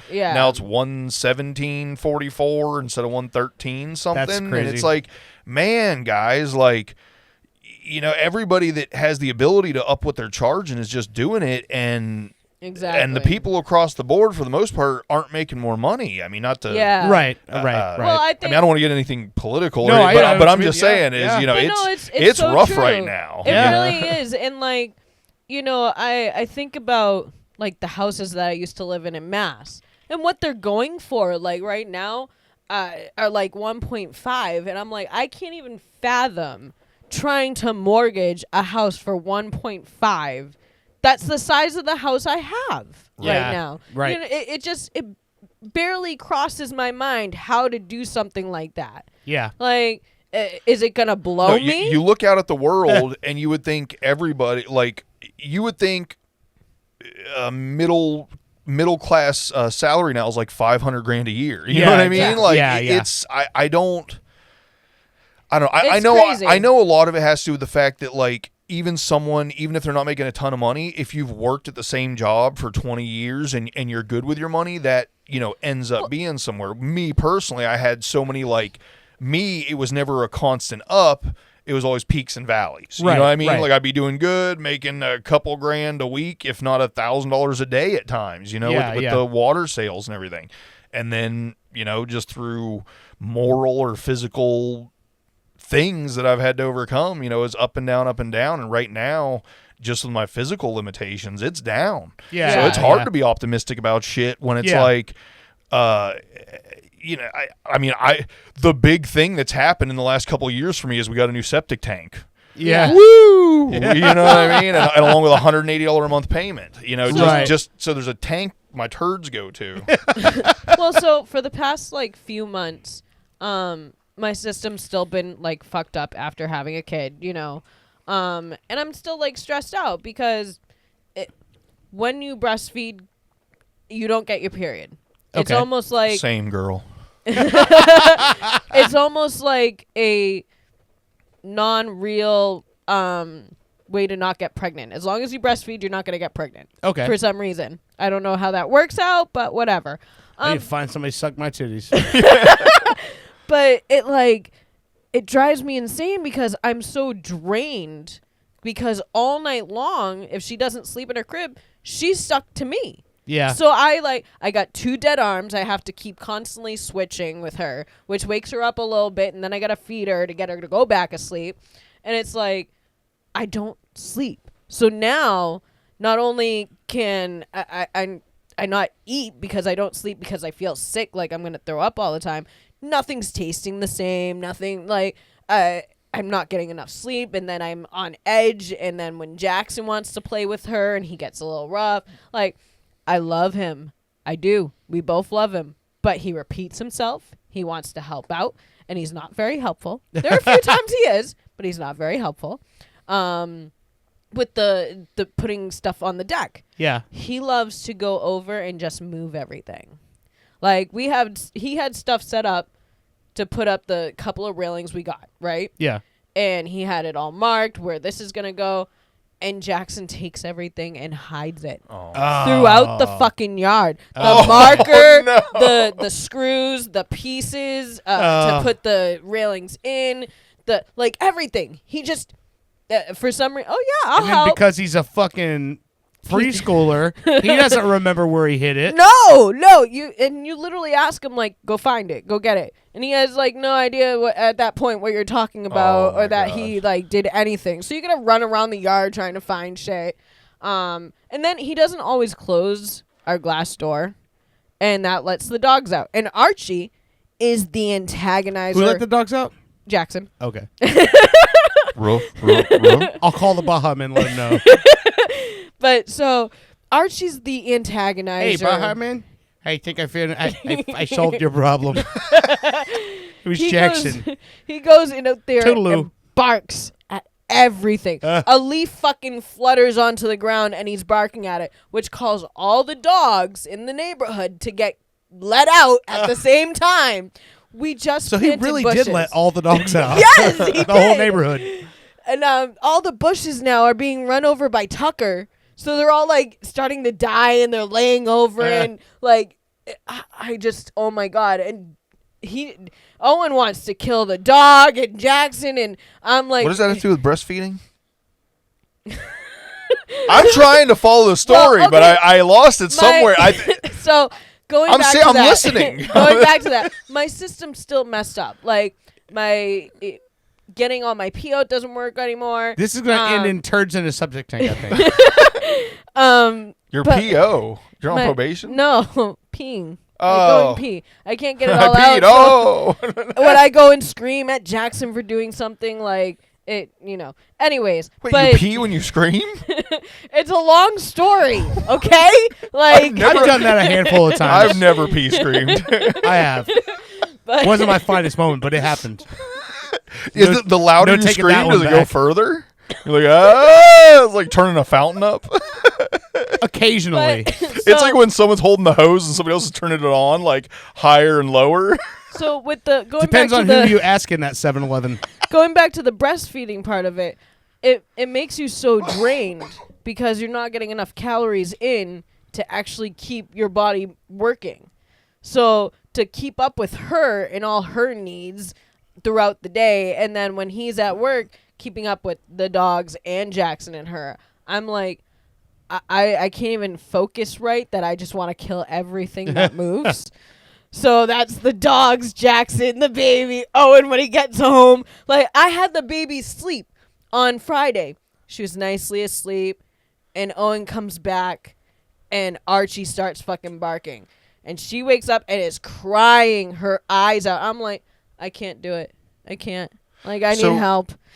So when do you and Owen start telling the good stories about family life? Okay, thought, right? cutest thing- Well, no. So now the cutest thing that's going on at night, right, for both kids to get some energy out, is that Jackson gets on the floor with a pillow with her and starts, like, laying on the pillow. So she does exactly everything he does, to the extent that she can understand to do. So she'll, like, roll on him and try to pull him and, like, play with him. He gets a little rough and, like, doesn't understand to just leave the pillow where it's supposed to lie. But it's cute because she's cracking up laughing. He's cracking up laughing. And, I mean, it's great because these are the moments that you enjoy where the kids are playing together and no one's getting hurt. Then he whacks her in the head with a Tonka toy. And mayhem ensues. Well, so today, Owen was like, oh my God, I'm so drained because it's so hot out. So doing any work, he did it all before noon. And he's like, I'm so hot, I'm so drained. What is it, like 2? I said, no, it's 11:30. He's like, it's not even noon. And I said, no, it's not even noon. It's not his fault. When it's 100 degrees out before noon, it's hard to get the time right. Yeah. So today, Jackson was just being one of a 4-year-old. He repeats himself when he really wants something. He's like, I want a milk. I want a milk. I want a milk. Trying to teach him to say please and thank you and, like, how to ask for things is slowly getting there. Slowly. But he literally got me today where I just wanted to strangle the kid. Like, I sat there trying to ask him not to play with one of her toys because he breaks everything most of the time. And I'm like, Jackson. I called his name 10 times and then I started counting. And he finally turned around when I got to 8. I said, I'm going to turn off your TV. You're going to sit in your room in the dark. I am over this. Well, just so you know, that's what they taught us in boxing, is not to stand up till 8. Because you take that time to get your shit together. To stable yourself.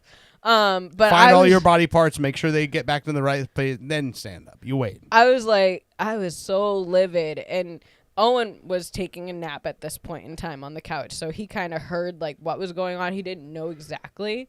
And I was like, he's treating me like I'm a piece of dirt on the bottom of his shoe and is ignoring me.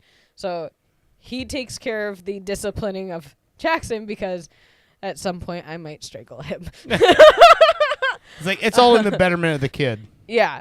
Like, I try to be so... And when I left, I made sure to say to him, like, hey, I love you very much, but you got to understand, when I try to get your attention... You're only alive because I allow it. Exactly. I told him, I was like, when I try to get your attention, you can't ignore me because I might need to tell you something important. I might be making sure that you don't die.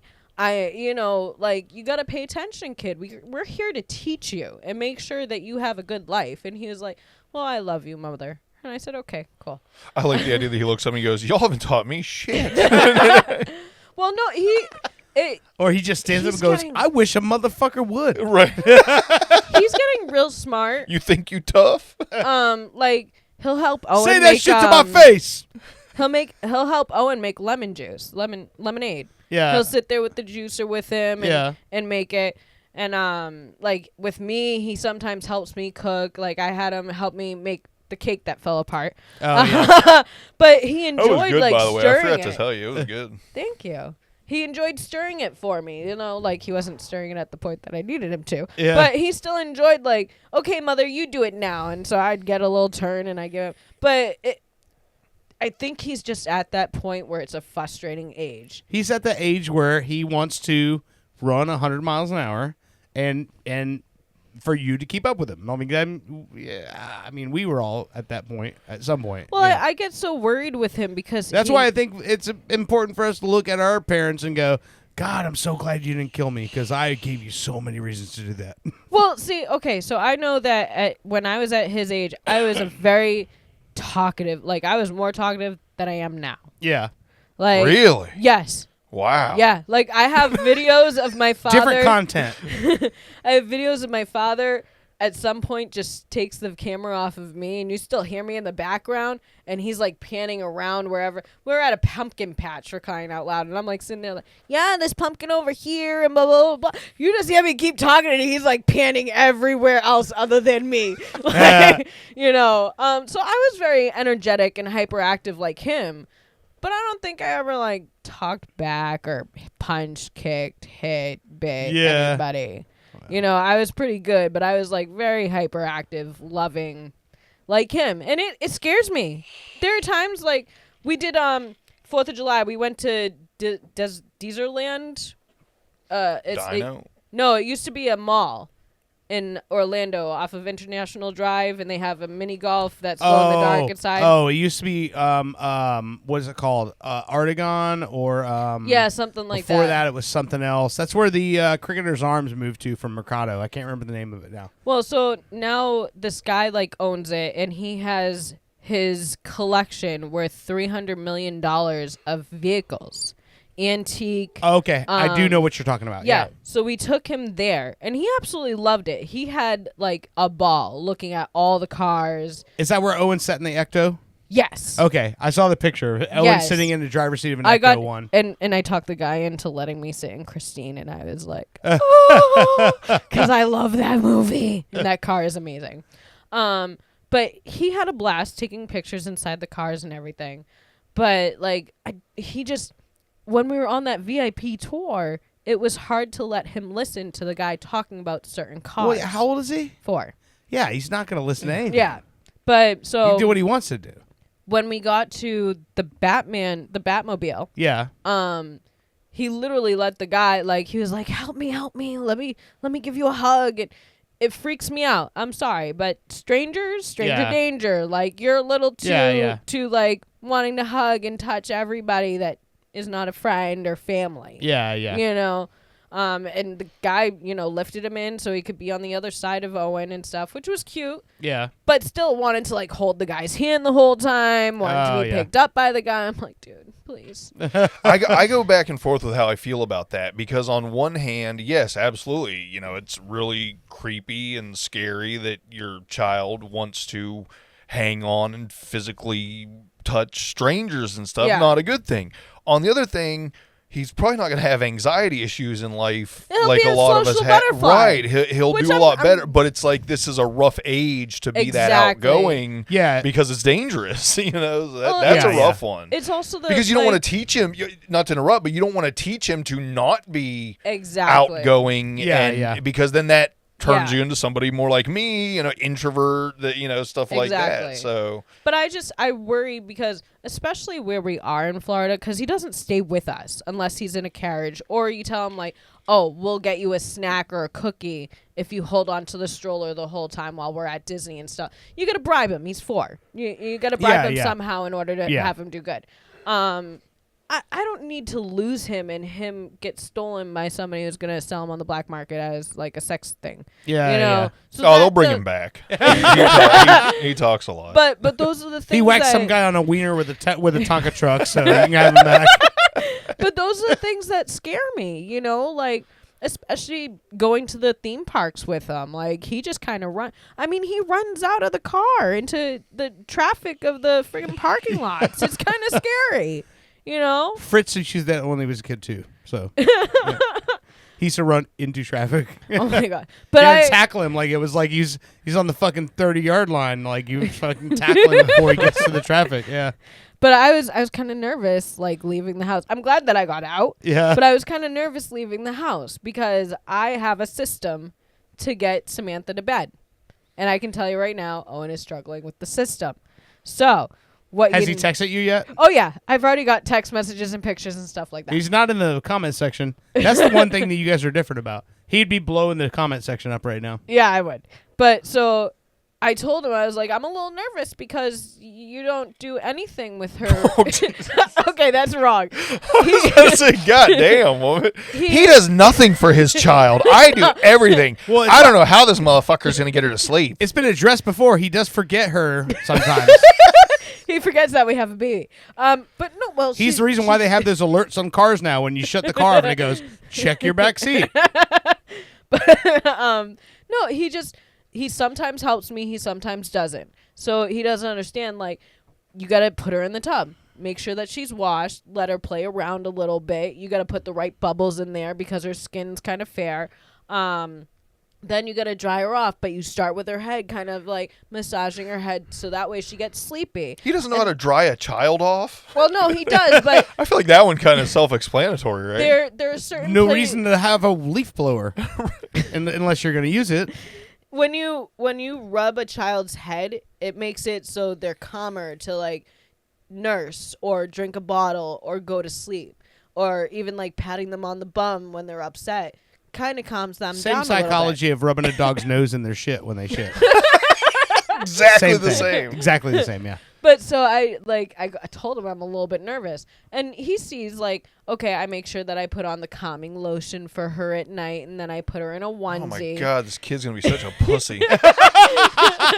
And then I get a nice Rub my warm head, bottle. put my moisturizer on. But I tell him because he gets real frustrated real easily, and the child can detect when you're frustrated because the second that your like body language changes, she's awake. She's like, wow. So he wants her to go to sleep in like Time seconds. to go fuck some shit up. You know? No, you literally have to let her spit the bottle out of her mouth and then rock her for like another 10 minutes and then attempt to lay her down. And then she should be out for a couple of hours and then you might have to go check on her. But no, he doesn't realize that it takes me so long to get her to sleep with this system. He just thinks that it's like simple, easy to do. No. This child is not simple. Well, I'm just going to tell you, and hate me if you want, but I hope he doesn't ever figure it out because it's better for the program when he doesn't. Well, I keep telling him, like, I hate that me and him don't have time to ourselves. Like, the time that we do have, he's up for like an hour, and then he's ready to go the fuck to bed. Yeah. Be passed out and whatnot. And even sometimes when, like, on weekends when he is home, he gets up wicked early. And then Jackson wakes up at 5, and the baby's up at 5. So he's dealing with them so I can sleep because I probably didn't sleep through the night. So I get it. Like, thank you. Yeah. I appreciate it. But then at some point, he just fucking disappears. Like, he says he's going to go do something and disappears, and he's gone. and I have no idea where he went. He's sleeping in either the office or the bedroom with the dogs. And I'm like, you just left me out here and didn't even tell me that you're going to go take a nap. At least tell me that you're going to go take a nap. Okay, cool. I'll do something like I'll put back on my program to watch. And, no, he just wanders away. Doesn't say anything about the nap, just lays down and sleeps. I'm cool with it. I know he doesn't get enough sleep. I'm cool. I would say, Owen, how dare you work so hard to support your family that you can't stay awake long enough to enjoy them? What an asshole. Well, no, so and now last night it was awesome. We actually got to play on the pool table without the kids being Jackson was still awake, so that was kind of, torture. Oh but man, I he can ended imagine up Jackson falling on a pool table. He's probably fucking He- everything up. He wants to sit real close. We have the benches, so he pulls part of it out and kind of sits at Let the a pool cue table. ball go awry. Trust me, I've already knocked it off the table 4 times now, and I'm like, you're so lucky you weren't on that side of the fucking pool table because we'd have problems. But he wants to play, so every so often, we try to help him line up his hands and he's left-handed. You got 2 right-handed He's people left-handed? trying to teach a left-handy person to shoot pool. That doesn't work because even when I try to teach him how to color with his left hand, I can't set it up in his fingers to color. I'm like, hold it the way it feels comfortable, and Right. he doesn't get it. So he tries to do everything with his right because we do everything with our right. Yeah. But so last night he finally went to sleep. We got to play a couple of rounds. It was nice to play, a couple of games. I won them all. Yay. Yeah. He's been whooping my ass, so don't even get it twisted. This motherfucker with 1.5 eyes has been beating my fucking ass. 1.5 eyes. Well, he sits there and he's like, I have no depth perception, so I don't even know where I'm hitting the ball. I'm like, Dude. you're getting it straight in. I don't care if you have fucking depth perception or not. You are aiming and getting it in. I don't think I ever brought this up, but you reminded me. My father, his vision towards the end of his life was terrible. I mean, it was, he even with glasses, he would have a hard time doing stuff. Still incredible at darts, pool, horseshoes, and shooting guns. All muscle memory. But vision, Except for the shooting. I was going to Except for say, the shooting part, no. Yeah, that.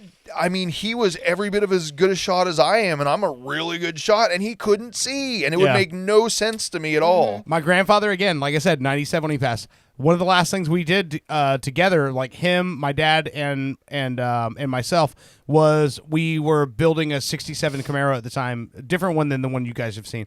It was a blue 67, all original. And I remember he was legally blind at the time, and he was the one who lined up the door panels and told us what shims to put in what spot because he could see out of his peripheral and see down the line of the car, and that's how we lined up the doors. Was him, telling us what needed to go where. Yeah. So it's it's just it's how you and that's the thing too. Like you just said, you think you need a new prescription with your eyeglasses. Oh, Same yeah. thing. It's because I know I need something in that in that area, but your eyes don't just get bad all of a sudden. It's just progressive. So when you're a person that age, it's you just learn.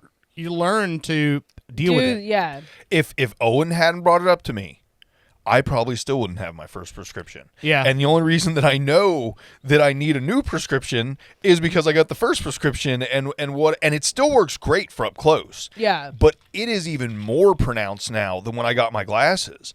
It was always if you picked your phone up when you very first woke up and you didn't wipe your eyes, that's kind of that's about what you're looking at. the level it was at. Now even right now, Yeah. before, I would have no problem seeing dirt screen. I could probably even read. Yeah. I could probably read the live thing from here. That's how good my eyes were. Yeah. As it stands right now, our faces are blurred out. Yeah. Oh, I mean, wow. that's a big difference from Yeah. going to read, little teeny text like that Yeah. within a year. Well, that was the thing for me is I got contacts done maybe a month or two after me and Owen got together, right?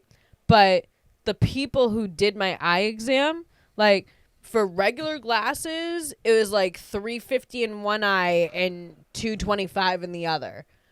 But when it came to contacts, it was 175 and 175 because they didn't tell me to take out my contacts to do. Oh my God. They didn't even ask me if I had contacts in for the next exam. Well, but you didn't kind was- of think but maybe no, you I should. said to them, I was like, shouldn't I take my contacts out? And they were like, no, you're fine. And I was Oh, that makes no. That's fucking Okay. stupid.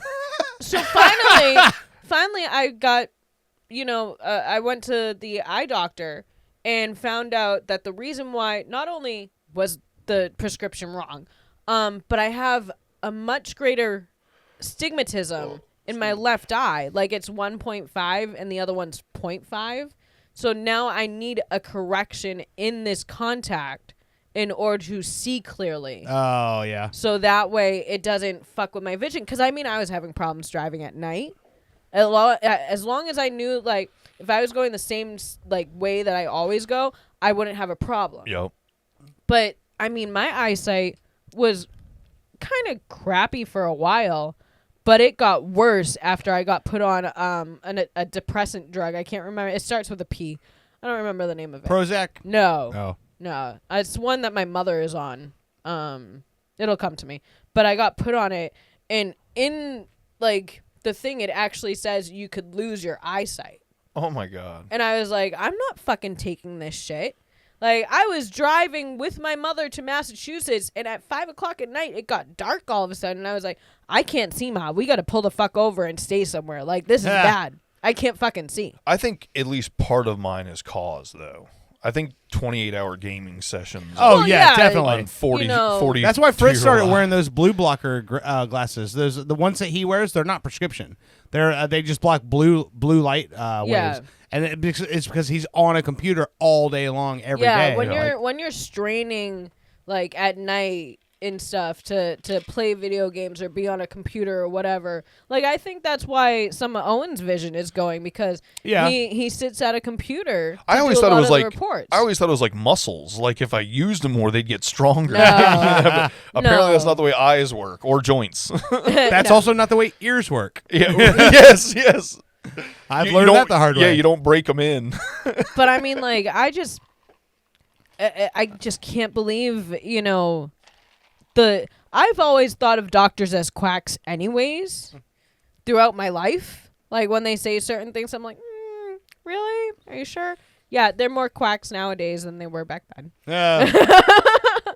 I literally, every time I've ever gone, especially throughout the pregnancy, they're like, have you gotten a flu shot? I'm not getting a fucking flu shot. I haven't had a flu shot since I was 18. I'm not getting a flu shot. Don't even force it on me. I got sick with the flu every time I got a flu shot up until 18. Like 18, when I got my last flu shot, I was down and out for 4 weeks every time. I was like, I refuse. I'm 18 now. I'm not getting a flu shot ever again. And I haven't gotten the flu. I've never had a flu shot just because I, like, knock on wood. I mean, I'm sure it's getting to that point where with age, I just don't get sick. Like, it's weird. I mean. Well, I've been lucky. Like, Owen gets sick automatically. If Jackson comes back with the sniffles from anywhere, Yeah. Owen's sick. I know it sounds funny, but I swear to God, every time I see you guys and I'm around the kids, I've got like a cough the next day. I don't know if it's a hypochondria thing or whatever, but I swear It to God, could be. And it's weird because stop licking doorknobs. I told you that was weird anyway. well, and it's not like I wake up and go, oh, I was around the kids and start coughing. Like I'll have a cough, like say throughout the day or something. I'm like, that's weird. I wonder, and then I'll go, oh, I know it's just random, but it's funny. I'm always like, oh, I'm around the kids and they're germ spreaders. This goes back to me slowly becoming more of a germaphobe every day. Well, yeah. I mean, this is the reason why we got rid of our nanny, because she didn't really clean the house very well after And she each was kid. a dirty, dirty person. Well, no. With but lots of sickness and bacteria and viruses. And no, you just you gonna can't have figure- someone like that in your house because they're going to give everyone, We used to I remember drop when I was a him kid, off. it was like you have a big family, one person gets sick, then the next person gets sick, then the next person sick, and then everyone's got syphilis and nobody knows why. I like the idea that your housekeeper's like, hi guys, welcome home. I cleaned the lanai today. But no, we used to drop him off with her. I We'd spit leave shined him- your thermometers. I hope you don't mind. Haktua. We used to leave him overnight and stuff, and kids always have sniffles, no matter. Yeah. Sniffless? No. You don't ever want to get sniffless. Do they have snifferia? God. Somehow they always have some sniffles, whether it's allergies or an actual cold. So they pass it to each other. And, if you don't disinfect everything, then it's just, So he'd always come home with a cold, and then Owen would get a cold, and I'd be perfectly fine for 2 weeks. And then I'd get sick. And then it was like opening the floodgates, coming out of both ends, completely gone. Yes, exactly. That's why I don't ever get like, I'm a little under the weather. I'm fine, and then like it's almost like 4 or 5 years I'll get like super fucking sick, but it'll be 2 days and then I'm right back to it. It's crazy. I don't know what it is. My immune system, like when the pandemic hit, I'm like, I feel pretty good about this one, but I didn't say anything, and I went through it. I've not tested positive ever.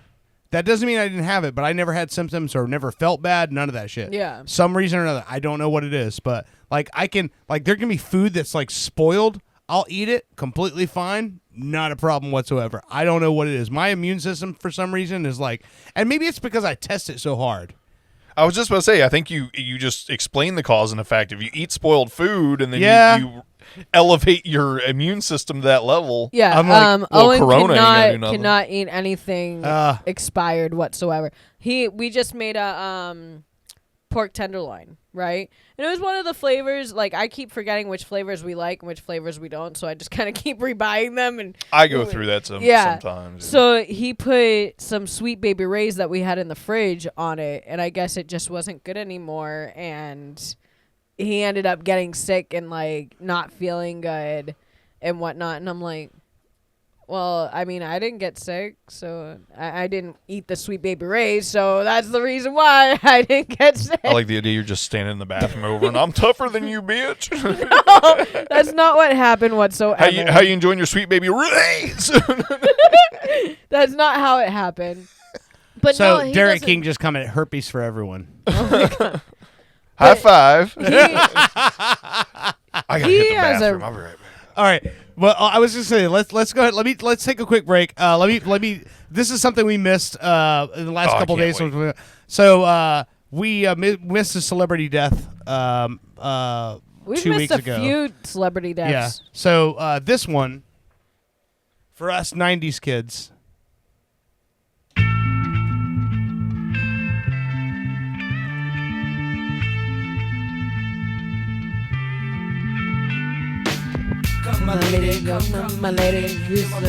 Shifty Shellshock, the lead singer of Crazy Town. He passed away at the age of 49. It was about 2 weeks ago. Long, lifelong battle with addiction and substance abuse. But he was actually the focus of a celebrity rehab season with Dr. Drew. And in the middle of the season, got caught with the cameras following him. He knew they were with him, and he bought fucking heroin with the cameras with him and said, hey, duck around the corner here. If they see the cameras, they're not going to talk to me. Like, he literally did it right in front of them, like, with no hesitation. So, it sucks when you see somebody who's had that kind of, exactly. problems in their past. But, I mean, if you think about it, all the celebrity, opiate addicts that we know, 49's pretty fucking old to be, but still. So, Shifty Shellshock, 49 years old. But, I mean, a lot of people die not contributing anything to society. He gave us this jam. Exactly. So anyway, let's take a break. We'll come back here and see what Bushey's got for our booty clapper. And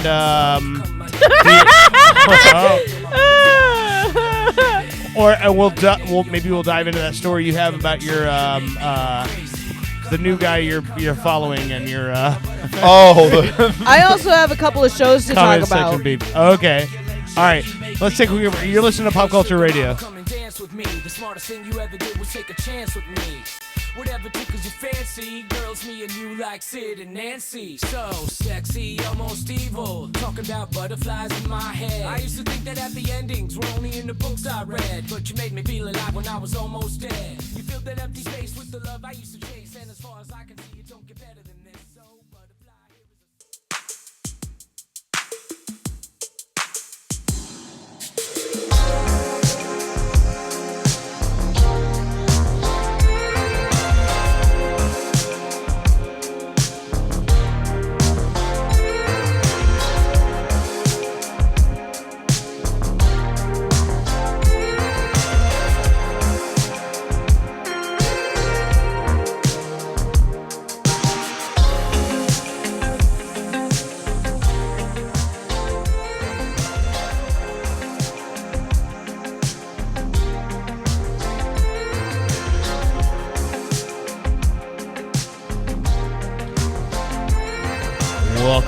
Culture Radio. I think of it as welcome back. I was just about to say, like, welcome back to Pop Culture Radio. What's the dude's name? Donny Benet. You're listening to Donny Benet. Wait, start over. Now you know. The song is called Forbidden Love from his newest album, Infinite Desires. Okay, 2, 3, and go. Wait, what? The song is called... Donny Benet. Donny Benet. The song is called Forbidden Love. It's from his newest album, Infinite Desires. This is... Oh, God damn it. Now I've got, like, anxiety about it. I'm fucking... Go, give me an intro. Welcome to the Quiet Storm. Oh, my God, I can't... It's too much... As soon as there's any, like, pressure put like a spotlight, I fucking fall. If I'm just, like, spitting it out, I'm fine. And then as soon as I actually have to think about it, I'm, like, fucking horrible. My goodness.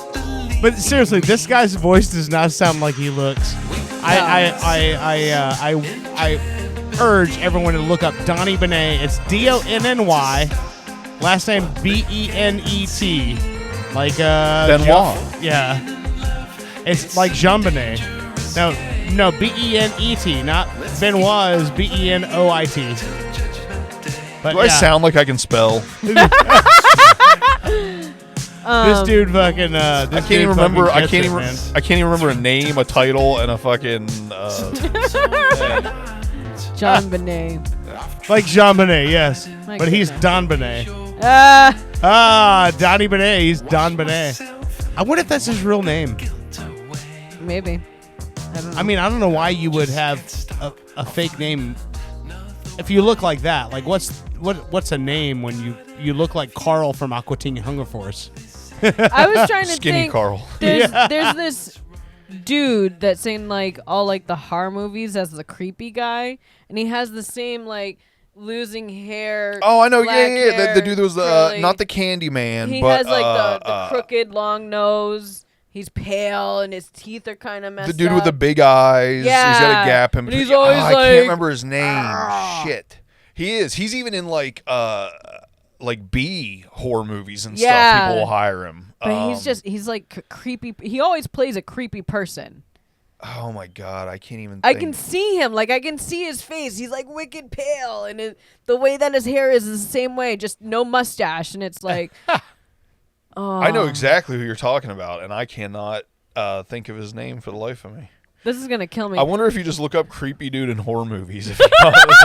Oh, there's a lot of them. Yeah, there is, because you got to think of Poltergeist. That old dude, he's creepy. Oh yeah, and I actually just those of you who've listened to the show for long enough.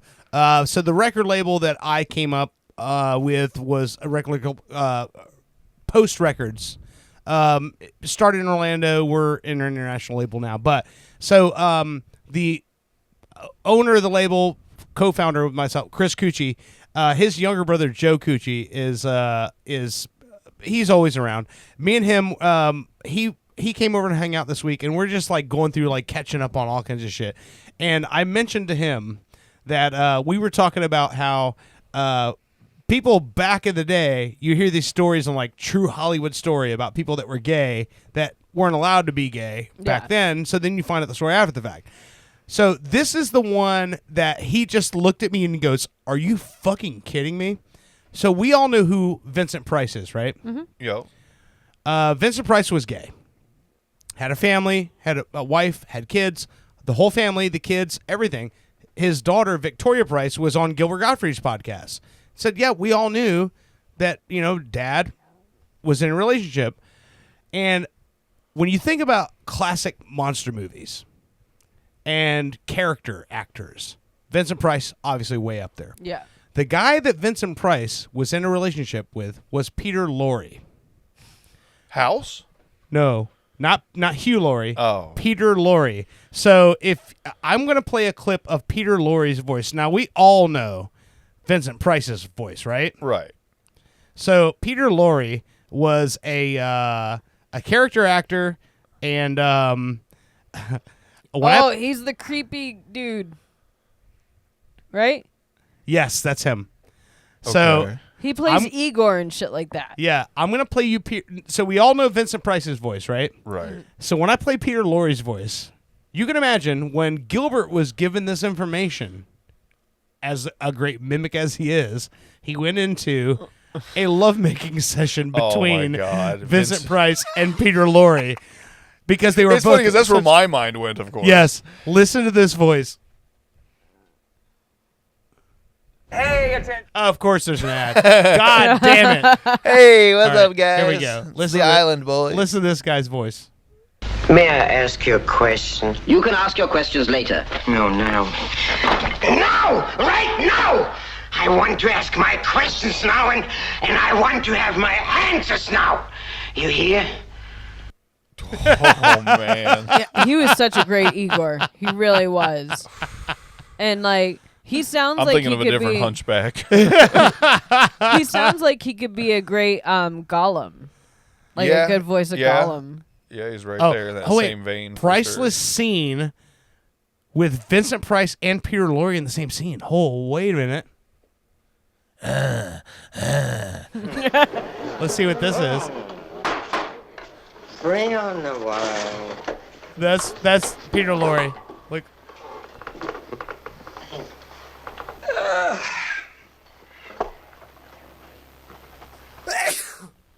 That's Peter Lorre.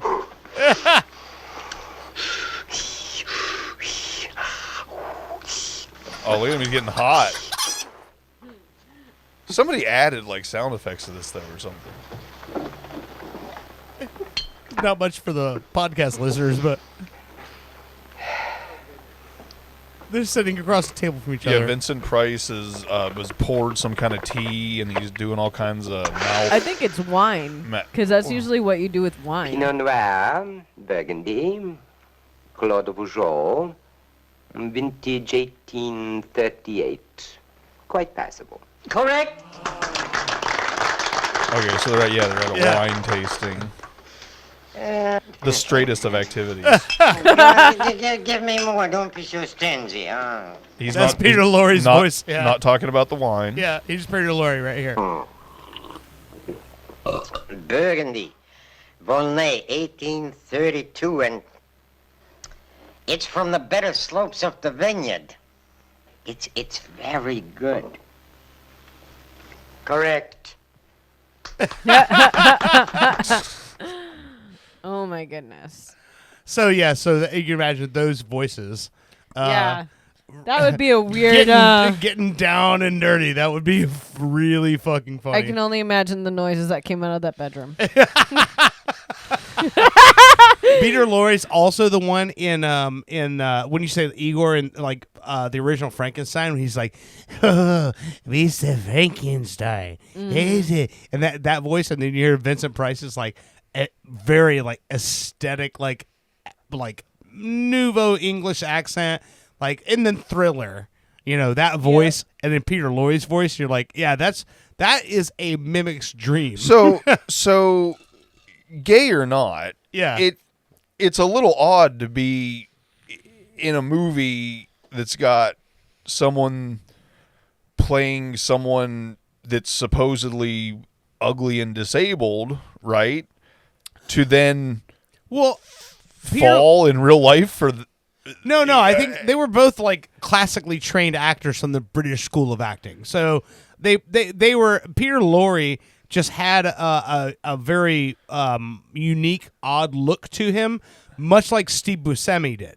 So he got typecast into these weird roles. Yeah, exactly. And then he was just a great character actor, so he would take those roles and expound upon them and create like legendary characters out of them. Let me, in the world of my childish mind, believe that Vincent Price was attracted to him because he was a hunchback. Yeah. God damn it.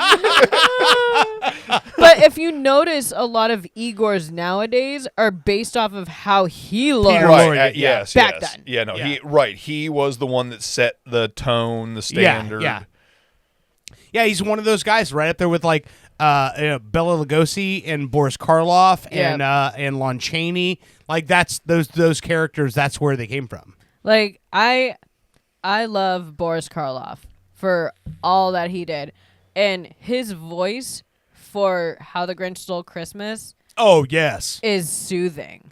Like it makes that movie. Well, you've seen the cartoon Grinch Stole Christmas, right? Bushey? The original. I'm sure. Remember I'm the sure original I have. cartoon? Yeah. So Boris Karloff is the one who sings "You're a Mean One, Mr. Grinch," and he's and he also I don't think he sang it. He does. He narrates it, but I think it was sung by something Ravenscroft something. I thought he different sang singer. it and But anyway, narrated. he's the one who Boris Karloff narrates that. No, he's the voice of the Grinch. The guy who narrates it is the one who sings it. Boris Karloff is the one who is the voice of the Grinch, I believe. I might be thought wrong he about also. that. Hang on. Okay, so 1966. We have our research team on it right now. Yeah. He's the Grinch and the narrator. Okay. Thurl Ravenscroft is the singer. So there we go. Okay. But yes, so Boris Karloff plays the Grinch and he narrates at the same time. Yeah. But his classic deep fucking voice voice was just like so soothing for that. You know, got that voice where he talked like this, or you're a mean one. But he's the one that. Meanwhile, back at the Hall of Justice, Aquaman makes a peanut butter and jelly sandwich because he can't do shit. But you know, like him and That's a Frank Caliendo line, but it's so funny to me. him and Bela Lugosi had such like a horrible beef because Bela Lugosi wanted to play the original Frankenstein, but he didn't have the look, the height, or the face for it, and that's why Boris Karloff got it. Is that an insult? Sorry, sir, you don't have the face to play Well, Frankenstein. no, he was known. You're far too attractive. For Dracula, like he had the right look and like right. You're talking about handsome suave looks. versus Exactly. So Gumpy. somebody to like have a sunken in face and look like he's. I mean, that's why he got the Mummy and Frankenstein and Hunchback of Notre Dame because of the way his face was. So there's one movie. This is like for nerd shit. If you're listening, if you're a fucking nerd about the Universal monsters, this is your segment. But 1941, there's a movie called Frankenstein Meets the Wolfman, and that is a movie where Lon Chaney Jr. plays the Wolfman, which he did for many movies, but Bela Lugosi plays Frankenstein's monster. Yes. And that was the difference you can tell is because the makeup, they were really good at being uniform, but in that movie, Frankenstein's monster has a cleft in his chin, and that's Bela Lugosi playing that character. That he lobbied for that role, and Boris Karloff was on loan doing another project. He got to play it that one movie. Yeah. And fun fact, our housewarming party, when we moved into this house, John Babcock, that we've had on the show before, who's an avid film collector, brought an old projector from his home movie theater in Nyack, New York. When it shut down, he bought the movie projector. Ooh. He brought it to the house, and in the backyard here, we put up a big-ass fucking white sheet, and he showed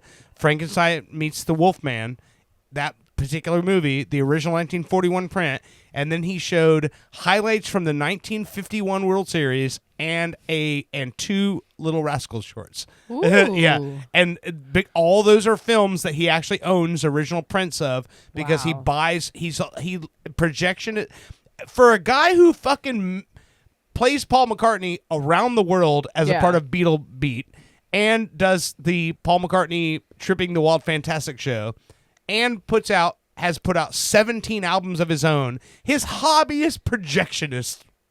I mean, he loves collecting old film prints and showing film prints on actual celluloid film. That's his thing he loves to do. So when we moved into this house, he's like, "Can I come over with my projector? It'll be fun." And it was really fun as shit, man. It was great. I'll tell you, if I could have a projector like that, like an old school projector, and get the original copies, I would, because you've seen it. Y'all seen our wall of DVDs and Blu-rays. I'm sorry. Yeah. I love having hard copies for the fact of you get to see all the deleted scenes, hear all the commentary. You don't get that with streaming. You don't. So you don't get to find out the fun facts like in Jaws 2. The mayor shot all of his scenes in 3 days and then died when he went up to New York to deal with his wife being in surgery. That's and everything. fucking crazy. So he ended up dying. She came out perfectly fine. But he shot all of his scenes for Jaws 2 in 3 days. That's crazy. 3 days. You know what's weird is I think I'm the kind of person I like documentaries and behind the scenes stuff and everything. I have never watched the special features to even. You would think I've watched Lord of the Rings movies more than anything. Like that's my Star Wars. Yeah. And I still, even on those movies, I've never watched a like director's commentary or anything, and I would probably be into it. But it's just never something that crosses my mind. I'm like, you have to have I the gotta time to scroll do down it. past this. Yeah, you have to have the time to do it. And I mean, like, again, this comes to my like nerdy theater geeky way of thinking is like, oh my God, what else could they do with this? Or what else could have been done? Like, I mean, for the time being, you got to figure they used a real mechanical shark that worked in a pool. And then they put it in salt water thinking that it was still going to work. Yeah. I'm sorry. Come on now. Like, for that day and age, they didn't know better. They were being very ambitious. Exactly. Yeah. And that's why, like, I love Lucille Ball. I love Walt Disney because of the things that they created. I mean, if it wasn't for Desilu Productions, we wouldn't have reruns. Right. We wouldn't have Star Trek. We wouldn't have a lot of these things that we have nowadays because of these inventors or Imagineers and everything like that. Going off of that, like I told you, I had a couple of shows. Yeah. So you guys were talking about The Perfect Wife. Yes. I watched it that night. I fell asleep during some of them, so I rewatched it. This is like some fucked up shit. Oh, it's absolutely insane. It's ridiculous. And it reminded me of another documentary that I watched that didn't come out too long ago. It was a husband and a wife.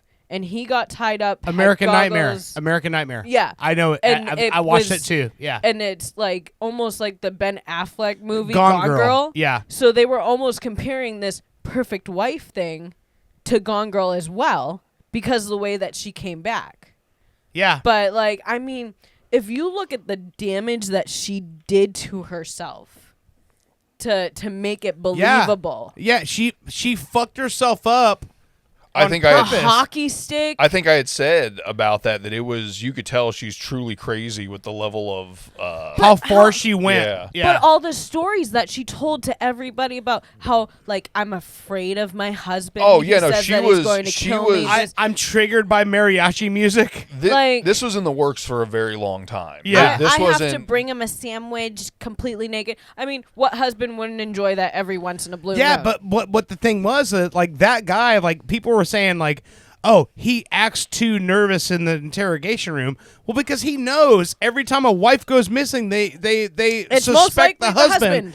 And she had set it up so far in advance, telling people that he had done fucked up shit to her that he never did. Like the lying about getting the black eye and like telling her friend, like, oh yeah, he punched me. She set the groundwork.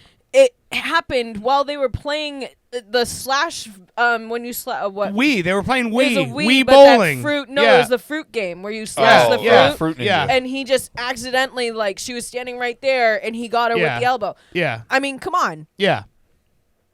If you watch anything, who hasn't gotten an elbow to the eye playing Fruit Ninja? I mean, I think you get extra points, right? I got an elbow to the eye because I bit somebody on their side while they were sleeping, and that was the reaction I got. Well, you're not supposed to bite people. Wait a minute, so it wasn't spiders? They're not in the wrong on that one, I'm going to say. No, it wasn't Owen. No, this was like a long time ago when I was in college. I wanted to be cute and wake up the guy I was dating, so I was like, oh, I know he's ticklish on his side, so I'm going to bite him on his side. That's a terrible idea. And I got an elbow to the, Sorry, there's no way I can make that sound better for you. That was just a bad idea. Yeah. But, no, I'm saying, like, I mean, go back to I Love Lucy, one of the episodes, right? She by accidentally threw her book out the window, and then, like, in the next, like, scene, she gets, like, hit by something because Ricky, like, flings open the door or whatever, and she gets a black eye. And Ethel and everybody thinks that he actually hit her. And it's not, like, because he literally just did something. It was a mistake. It happened. You know? Yeah. So. But she like, definitely set the groundwork for a long time for that. And there's also the other one. Did you watch that one, Tell Them You Love Me? No, I haven't seen it It's yet. on Netflix. Okay. It's another one we talked about last week, but it's one where the lady who was teaching like facilitated communication with handicapped people. Oh, that was creepy. Yeah, watch that. Did you watch it? No, I don't know. Okay. But Okay, you went but- just talking about Talking about yeah, we're All right, I'm gonna have to watch that. Watch that one. We talked about it last week, so I won't get way into it. But yeah, that one it's worth watching. But Perfect Wife, the thing is, like, so one of my coworkers watched it, and her take on it was not my initial reaction. She had a very interesting take on it, where she said she thinks based on if you watch it back, and I didn't think about this until she said it, but the guy from Detroit that they talked to that she had met, right? So when they said when she shows the text messages between him, the text messages are after she was already missing from home. So she's not only missing from home, but she's texting this guy in Detroit at the same time. Mm-hmm. She's like, this bitch was setting up franchises. Yeah. Like, she was texting multiple people. And not only that, but she's directed this guy that her ex to put up like plywood across the windows so that way to do things, and then she's sitting there watching on her phone everyone looking for her, and then just like reveling in the fact that everyone is like looking. her husband's on TV crying for her to like be brought home. Yeah. Like that's real like psychological shit to That's do a level of somebody. evil that is like not fucking forgivable. Yeah. Well, just so you guys know, if you go down the rabbit hole of YouTube interrogations and stuff, yeah, you can watch a story like this almost every day. Oh, I know. This I know. is, Oh, yeah. Don't Oh, get yeah. me wrong. This one is pretty out Yeah. there, and it's a little bit above Yeah. and beyond, and they have a lot more information. Mhm. But man, people are fucked. I will up. tell they you really this. are like I just in the last 30 years of and one of the things that I've always been like super interested in, and I've gotten involved in a handful of situations. The two most notable that I actually got involved with was because of Henry Rollins. I'd say because of Henry Rollins. I've gotten involved in two particular causes that he was involved in that we kind of talked about, was the Jenna 6 and the West Memphis 3. And in both of those cases, and you can look at Jenna as the Jena. It was a case in Alabama, and then the West Memphis 3, it was in Arkansas. But both of those cases involved police interrogations that were completely unethical, totally fucked up, and way beyond stretching the limitations of what interrogations are supposed to be. And the more you watch now is that that's almost becoming the norm. And I think the reason why it's becoming the norm is because police are able to do whatever they want in the interrogation room as long as no one calls them on it. So it's almost become like cost effective to just do whatever you need to do to get the fucking confession, and then hope that no one ever questions you on it. Because these things, when they finally end up getting these things reversed or called back, it's decades later, and those people are no longer investigators. Now they're like state senators or congressmen or like way beyond that point. And so, but to get your name and to get yourself up the political ladder, this is what you do. And so by the time any of this gets called into question, they're no longer in that capacity anymore. yeah. Like look at the Making of a Murderer. Yeah, the Brendan Dassey. Brendan Dassey one. Yeah, that one. That poor kid does not have the intelligence to understand what the fuck was really going on. Whether he was involved or not. I still have my reservations about Stephen Avery. Oh yeah. As to whether or not he's guilty or not, and the more I hear, I think maybe he might not be, but I think he might be a little bit more on the undereducated side of things. Yeah. As well. But the Brendan Dassey one drives me fucking nuts because there's no reason that fucking kid should be behind bars right now. He should have never been in No that interrogation fucking reason without an adult. At all. Without an adult.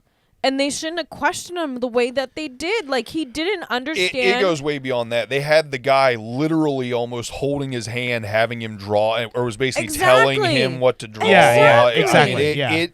I'm sure I've watched 200 to 500 interrogation videos, that is still the worst. As Yeah. far as like, what do they call it, leading the witness or whatever? Yeah. I have never seen anything. I mean, if that's the 10, And they I've still never seen can't- anything else above like a 7. You Yeah, know what I mean? yeah. They Like still that. can't get it that overturned is for him. so, yeah, no, and even that kills me. The Freedom Project, the actual people who usually get that shit done, can't get it done. They've It's exhausted insane. all of their fucking resources at the state level, and now it has to go to the federal level. And as we all know, the federal level has their hands full right now with one guy, so it's going to be forever until they get to that guy. And it sucks because so I went. I think the most I've ever dealt with, like the anxiety of that end of it, was with the West Memphis 3, is watching a state do everything they can to claw onto the fact that we're right.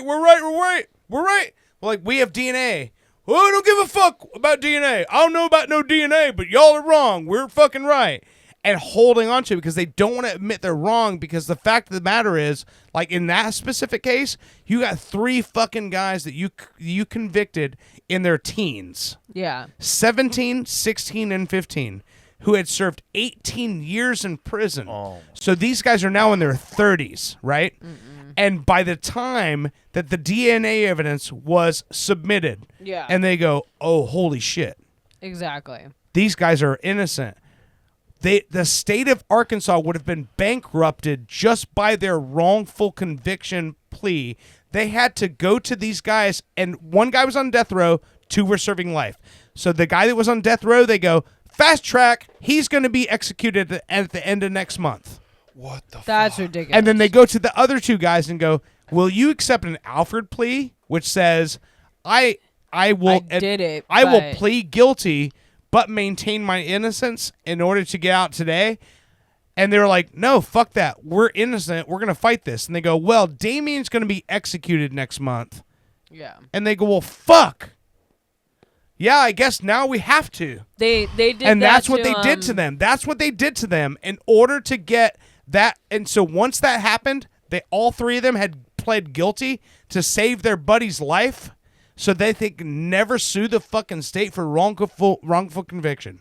Well, that is what they did to those 3 fucking dudes. They offered that. You remember the staircase? Yeah. So the guy, right? He found his wife dead at the end of the staircase. Yeah. And she like took sleeping pills, was drinking a bottle of wine to her face, and he like went to bed before her. Yeah. And his defense team proved that the way the blood spatter was had nothing to do with being beaten in the head. It was the way she fell down the stairs was how she got all those marks and with so much blood. You bleed a lot from your fingers and your head. Yeah. No matter what Yeah. happens. Yeah. So they still, as he got like older, I mean, he was probably in his 60s or 70s. He was in his 70s at the time, yeah. So they went when he was to fighting him, it, yes. They went to him in jail and said, take this plea. Alfred plea, yeah. And you can get out today. It's become increasingly common for the Alfred plea and so before the West Memphis 3, that was 2011 when that came down. Before that, it had not been used for 38 years. And now it's becoming common because when that case happened, all these other prosecutors saw that and go, oh shit. So we can just use that and go, hey, because for most people, when they go, you can get out tomorrow if you just do this. And these are guys who've been in prison for decades. Yeah. Wrongfully accused. And they just go, fuck it. I'll take it to be out of this bullshit and out of this hell. And they take it. And then it just relieves the state of all wrongdoing and responsibility. Exactly. It's fucking fucked up. And with the West Memphis 3, they were lucky in the fact that they had Johnny Depp, Eddie Vedder, Natalie Maines, Janine Garofalo, Henry Rollins, all these people on their side that going, hey, look at the fucking evidence here, you assholes. Yeah. It was this little shit fuck town of West Memphis, Arkansas, where everyone is related and it's all bullshit. And there were 3 kids who listened to Marilyn Manson and Metallica and wore black clothing when everyone else was wearing their fucking shit kickers and fucking flannels. And they're like, 3 kids were killed in the woods. Oh, looks like it was satanic ritual. Must have been them kids that wear black all the time. And that's all it was. That's all it was. There was 0 evidence ever. Yeah. Ever. There was nothing ever tying them to any of this. It was just all the fucking he said, she said, and neighbors going, well, them weird-ass kids over there. Nothing ever tied them to the case, and they spent 18 years of their life in fucking prison ridiculous. because of Meemaw and Peepaw bullshit. Yeah. And they end up, they're out now, and they're all doing fucking great, and they all have careers now. Jason Baldwin, who was the middle one out of the 3, he actually works for the Innocence Project now. So, and Damien Eccles, who he had written songs for Pearl Jam while in prison, because Eddie Vedder was just like, write some shit. He's like, send me your poetry. I'll turn it into songs. I'll give you songwriting credits just to like keep them relevant. Yeah. So he has done art. He's had art exhibits in Manhattan. He lives in off of Bourbon Street in New Orleans now, with his wife Lori, who was one of the people who was helping to get him free. They're married now. They live in New Orleans, and he does a YouTube show where he explores different cities around the country and explains why they're historic and things that you don't know that happened in these cities. Yeah. So they've all like done things like and Jesse Miskelly, he was the one who had a 51 IQ that the police coerced into giving the confession that got them convicted.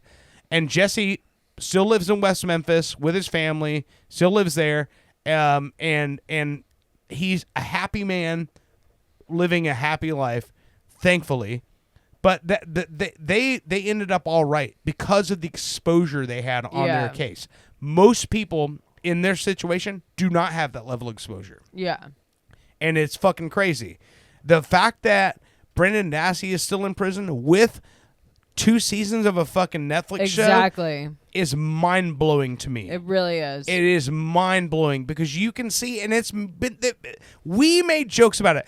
Anyone who listens to this show live, when you hear the fake commercials that play we did one called Making a Shoplifter, and we did multiple ones. The bugles and yes, and I don't know. that's us parodying how ridiculous Brendan Dassey's fucking testimony and interrogation recordings were, how inept this man was, and how uninvolved in the situation he was, and how he had no fucking idea what he was being questioned about. Exactly. That's how crazy it was. Yeah, and I just, the things that like get me that our police system and shit does. Like, you remember the bombing at the Olympics in Georgia? Yeah.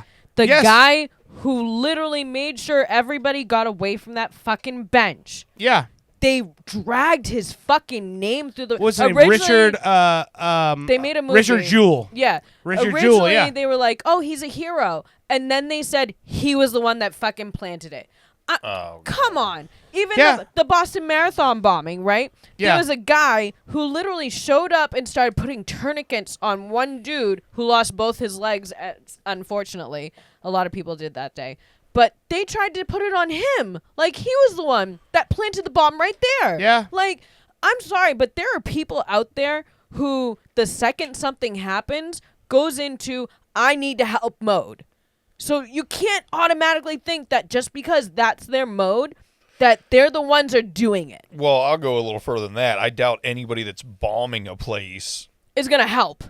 Exactly. It's in the, there's no sympathy there. You know what I mean? Yeah, like if you're going to bomb, you don't have sympathy for those people. If anything, you hate them and you're happy about it. Exactly. So, I mean, it would be so far to go to think that someone was enough of a like sociopath that it would have to be like the person was so fucked up that they wanted to see the results and be in it. Then, but man, that's yet again, just if you've watched a bunch of interrogations and stuff, that would be such the rare case for someone that far out. So let me tell you about, this is the bossest of boss ass bitch moves, right?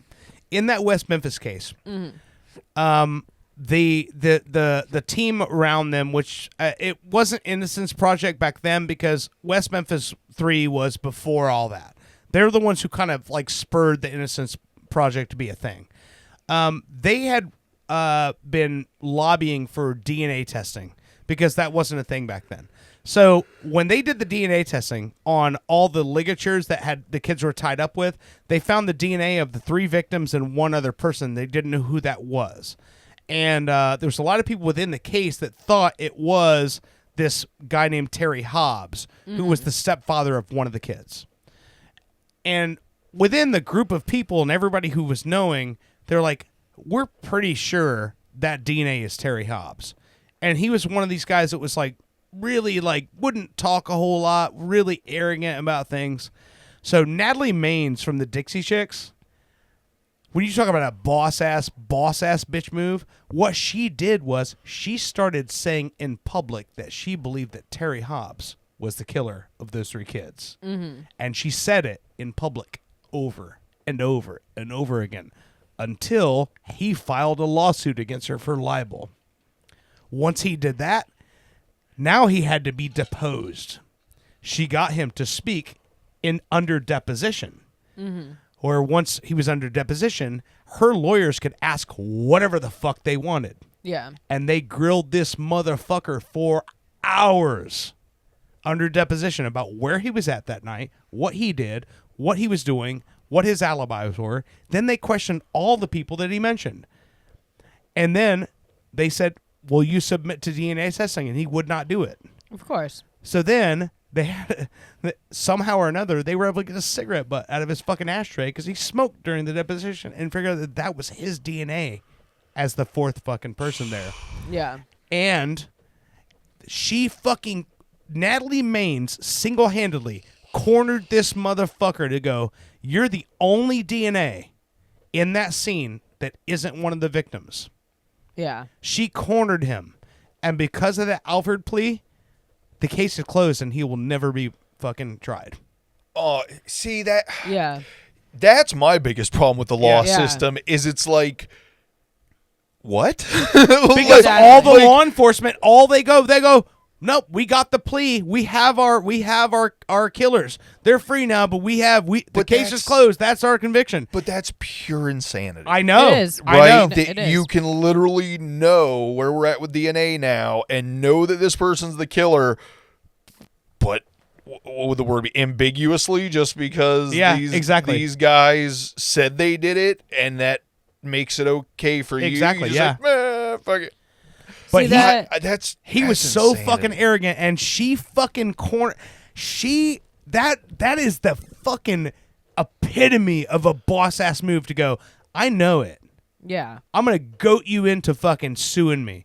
I'm gonna fucking talk so much shit to go, you're the killer, you're the one, we all know it, everyone knows it, so that you sue me for libel and I get you in a fucking chair for deposition. Yeah. She did that shit. But the fact and he'll still never be tried. Yeah. See, I love watching Forensic Files, NCIS, Bones, all these shows. Yeah. Because I love when the person who did something gets so cocky. Yeah. And it's like, we're going to get you. Like, no matter how you... They even got audio of him talking. They even got audio of him talking to his buddy going, hey, remember that night? And he's like, yeah, I remember. And, like, at that time, the investigators are... So they're actually filming this guy going, hey, I wasn't there. And they're filming him on the phone with Terry Hobbs going, hey, now, listen, don't talk to nobody about what happened. But you know, remember when I come over and we played guitars a little bit? And he's like, yeah. And we come over.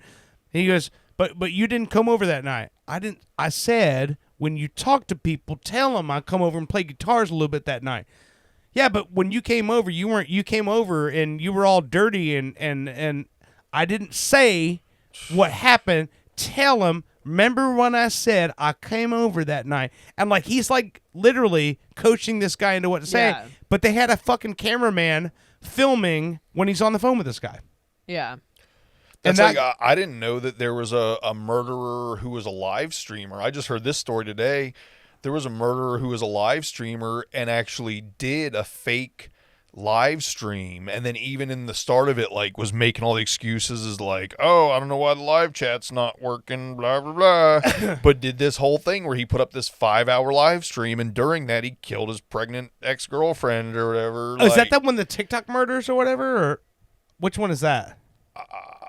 God, his name was like Daniel McFlannery or something. Okay, I don't know. It was like a Irish or Scottish type. Oh wow. Okay, I didn't know that story. You know, I had never heard of it until today, and what I seen was even just kind of a short clip about it. I don't have too much detail about it, but I was like, I had thought of, with all the murder mystery stuff I watched before. Yeah, I figured that was going to happen at some point. Yeah. That, you know, some live streamer was going to make a fake. I didn't know that it had happened.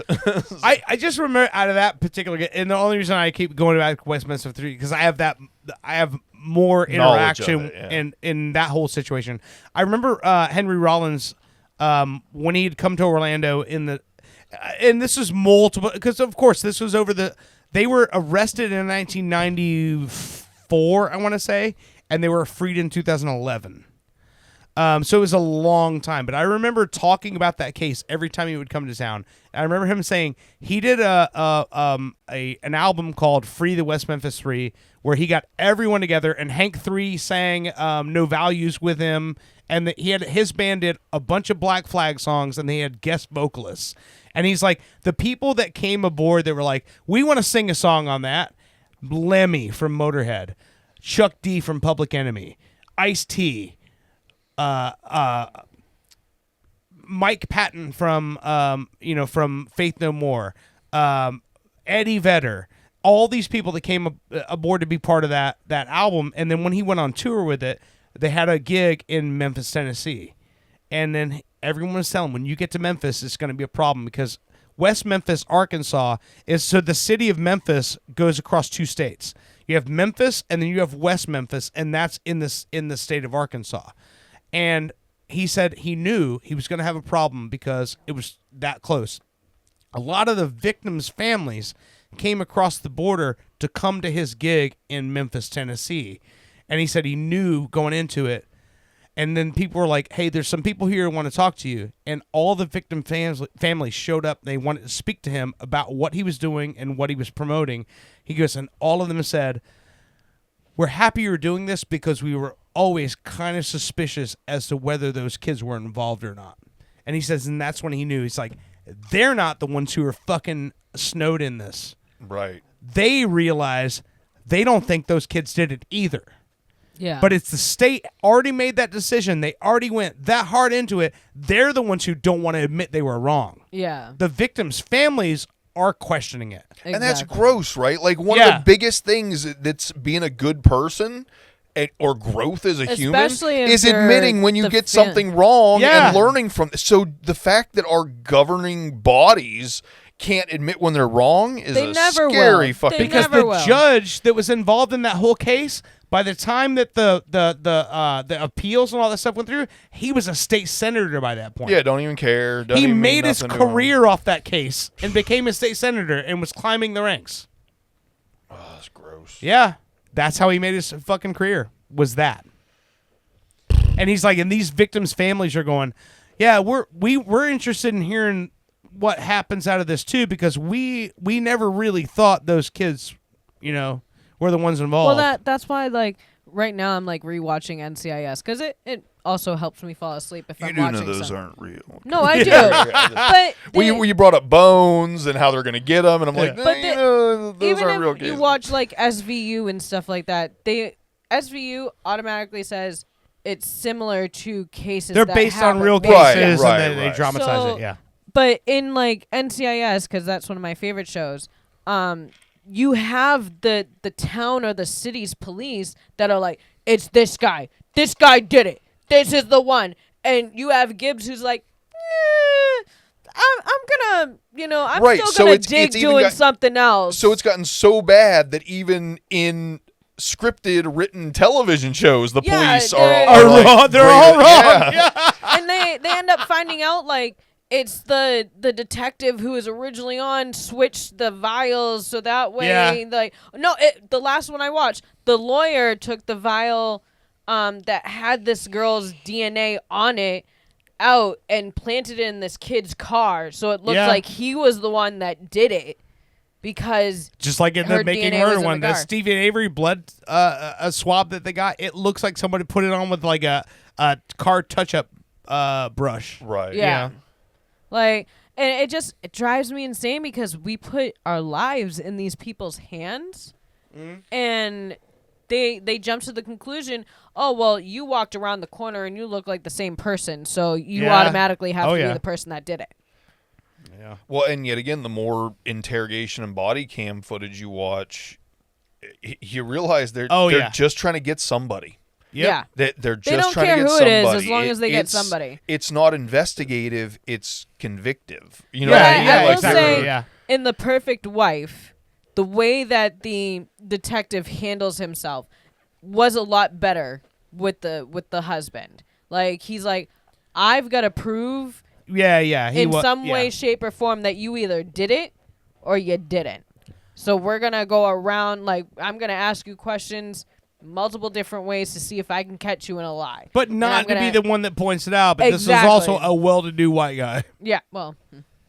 If he was a 59 IQ trailer park kid and they were just trying to close this case so everyone shut the fuck up, different story. Yeah. You know, and that's the thing is they knew that he had the means to fight it if they would have wrongly accused him. Yeah.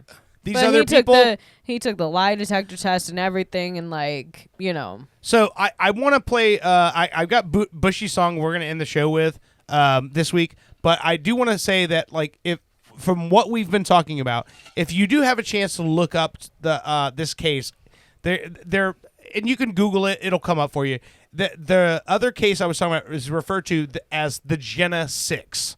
And it was six black kids in Alabama who in this particular school where everyone would go and break for lunch in the common areas. There was a park and an area where everyone would congregate, and there was a tree that was called the hanging tree. And back in colonial times, that's where people would be lynched at. And so all of these like racist ass cocky white kids would all go eat their lunch under there. So these 6 black kids were like, fuck that shit. We're taking back that tree. So they went out early before anybody, and then they went and started eating lunch under that tree to take it back as their own. Mm-hmm. And these white kids didn't like it, so they started coming out and trying to take it back from them. And they came out and attacked them with pipes and chains and everything.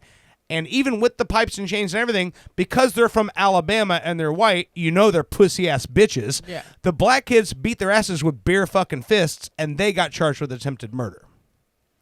And that case took forever to get overturned. And those kids finally got out. But, so what happens is when racist-ass white people bring pipes and chains and generations of fucking stupid-ass racist hate to a fucking fight, the black kids with just fucking tenacity and fists overtook them and punked their fucking bitch asses, and they're the ones who got charged with attempted murder. So that's another case to look into that's ridiculous, but that one took way too fucking long to overturn. Oh, I can only imagine. So, and that's like, there's not a shortage of stories like this in the United States justice system, but the ones who get the most fucking media attention are the ones who, you know, that we talk about. Yeah. I will say tons of this shit. I will say, just to devil's advocate, of course I do see the other side of things as well. Watching a lot of the, you know, the DUI arrests and stuff. And, and the type of people that police have to deal with on a regular basis. And it is creepy. It is almost like drunk idiots have a script that they all go by. Yes. Same thing with the sovereign citizens. Yeah. And everything else. And one of the ones that is really bothering me that has definitely become a thing is every single person that's getting arrested screams, "I can't breathe." Oh, no. And they sit in the back of the cop car just normally screaming at the top of their lungs over and over. I can't. Well, first of all, you can't scream if you can't. But it just grosses me out because it diminishes the whole point of that. The actual thing that happened. Now that there's so many people that are just like, oh, if I scream, I can't breathe. They'll have to go easier on me. What sucks about it? So where that all started. So 2 weeks ago on the show, we had Brando and Movie Chris on the show. Brando used to buy loose cigarettes from Eric Garner before he boarded the Long Island Ferry or the Staten Island Ferry to go work as a beer rep in New York City. He walked past that guy every fucking day, and no one ever had a problem with that guy. And he's like, for them to say he was combatant, and we have all seen the fucking police footage. Wasn't he just trying to break up a fight? Well, I didn't. We don't need to go into the whole. I don't want to. That is not the road I was trying to go down here. I know. But what you were saying is that was where that started. Was him saying that because he was choked out with an MMA move, and that's how he died because he couldn't breathe, and that's what killed him.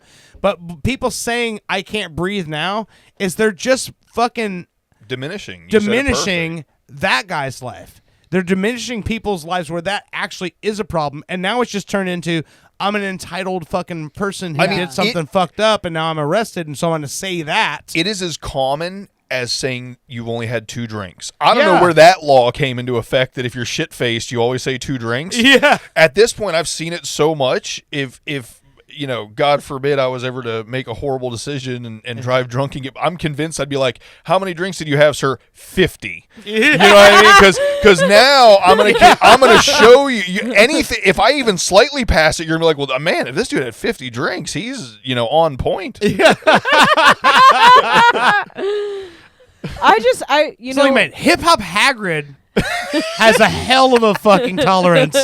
I don't walk straight normally. Yeah. So if I've had 1 drink, do you really think I'm gonna walk any straighter? Well, just so you know, one in 5 of these people that I'm watching, do the field sobriety test, they say out of their mouth yet again, like it's a joke, I couldn't even do these if I was sober. Yeah. I seriously damn it, not really? say the alphabet backwards without slowly thinking about that. They honestly, there's only like 1 in 10 that I see pull the alphabet backwards bullshit because that usually they just tell them to it's forwards. But I think as a matter of fact, I think honestly they've probably done away with the backward. They have them start at G and go to T. But the thing is, you can't sing it. You have to just state it. Yeah. So, L, M, N, O, P. And, of course, everybody, they always tell them to do it slightly before you get to the L, M, N, O, P. So they'll be like, B, C, D, E, F, G, H, L, M, N, O, P. They always fall into the song. It's so funny. Oh, my God. But, yeah, I my balance is also horrible, so me trying to stand on one leg and touch my nose I can barely try to rub my head and pat, both my hands want to do the same thing. Fuck so all it's that shit. Come on now. A normal person might not be able to do this. Do you think somebody with 1 or 2 drinks in them is going to be able to? Let's get a thought process on. Let's get a thought process on. Half the days, I would say, when I say half, because it depends on how I slept that night, but half the days when I'm completely sober, I can't do any of that shit.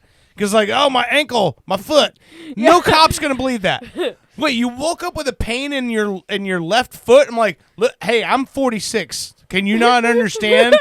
I wake up some days, this hip doesn't work that well today. So I'm stone sober and I can't walk that straight. At this point in life, I'm just like, just cuff me up, man. We'll figure this out in court. I mean, if I'm it's it's 11 a.m. I know I'm completely sober, but y'all are not going to believe that. So if I'm not mistaken, and don't take this as law or anything, but if I'm not mistaken, the lawyers that actually will make the review videos and stuff will always tell you, don't do any of the tests. Even if they tell you, well, if you refuse the test, you lose your license for a minimum of a year. Apparently, that's going to happen if you fail the test anyway. That's all. They say not to take the test because then you have less proof, of your wrong, and at least you've got a chance if you lawyer up. But yeah. Well, I mean, hopefully I never have to cross that. I'm gonna say, line, or just but don't I'm gonna drink and say, me personally, I'm like, I mean, yeah. if I'm drinking, I'm not driving anyway, and I'm Ubering whatever. What's a $12 Uber ride? No place I go is less than is more than a $12 ride back to my house. But if I am driving, I know I'm good. and if you're pulling me over and like, I mean, at that point, I almost want to punk you for that. And I have to fight the urge to do that because I know you have City Hall on your side and I do not. So I want to end this show with so Bushey's track for today. And you played video. This is a fucking banger. It's just a fun song. It's just kind of chill. I hadn't heard it in probably. When I say it's a banger, it's just like when I hear this, I'm like, I could definitely. It's a mood changer. It's a mood. It's definitely a mood. This is Plies, Real Hitta, featuring Kodak Black. How long ago does it say? Watch, this is like 10 years old now. 7 years, man. Yeah, it doesn't seem that old. When I was pulling it up, I was like, oh, I haven't heard this in a couple years. If I remember, there's a pretty long intro. Yeah, I'm a certified smacker. I'm a real deal sniper. Do yourself the favor and look up the music video. Yeah. I know you ain't never been with no real hitter. No real nigga. They have people that do not fit the criteria. The criteria. Yeah, really got a side. Acting out the video, and it's fucking incredible. Maybe a 14-year-old white boy. Yeah. And an old, a mid-60s white guy standing in front of a very characteristic middle-class white home. Always in the field, probably finessing, probably out here Jordan. I wanna know, I'ma love you like I might die tomorrow. I want to thank everybody for listening tonight. This has been a good show. We've had a lot of fun here, and I hope you did too. We will see you again next week. Until next time, you've been listening to Pop Culture Radio. Have a good week. Before I take it in, I got to catch me one more sale. Name saved up on her for breathe, cause she ain't got no smell. I can hit it from the back and got to hold my breath. All these Hondas on me got me starting to look like a scammer. All that ass she got back that's starting to look like a pamper. Pop Culture Radio has been a weird Florida production. Like and subscribe on your favorite platform. Julio, but he don't play for Atlanta. The only millionaire you know that wear a dope boy read. You ain't never fucked a nigga that had this much cheese. I'm just trying to run you crazy like they tried Kanye. Treat you like the mailman, make you come once a day. Have you ever made love?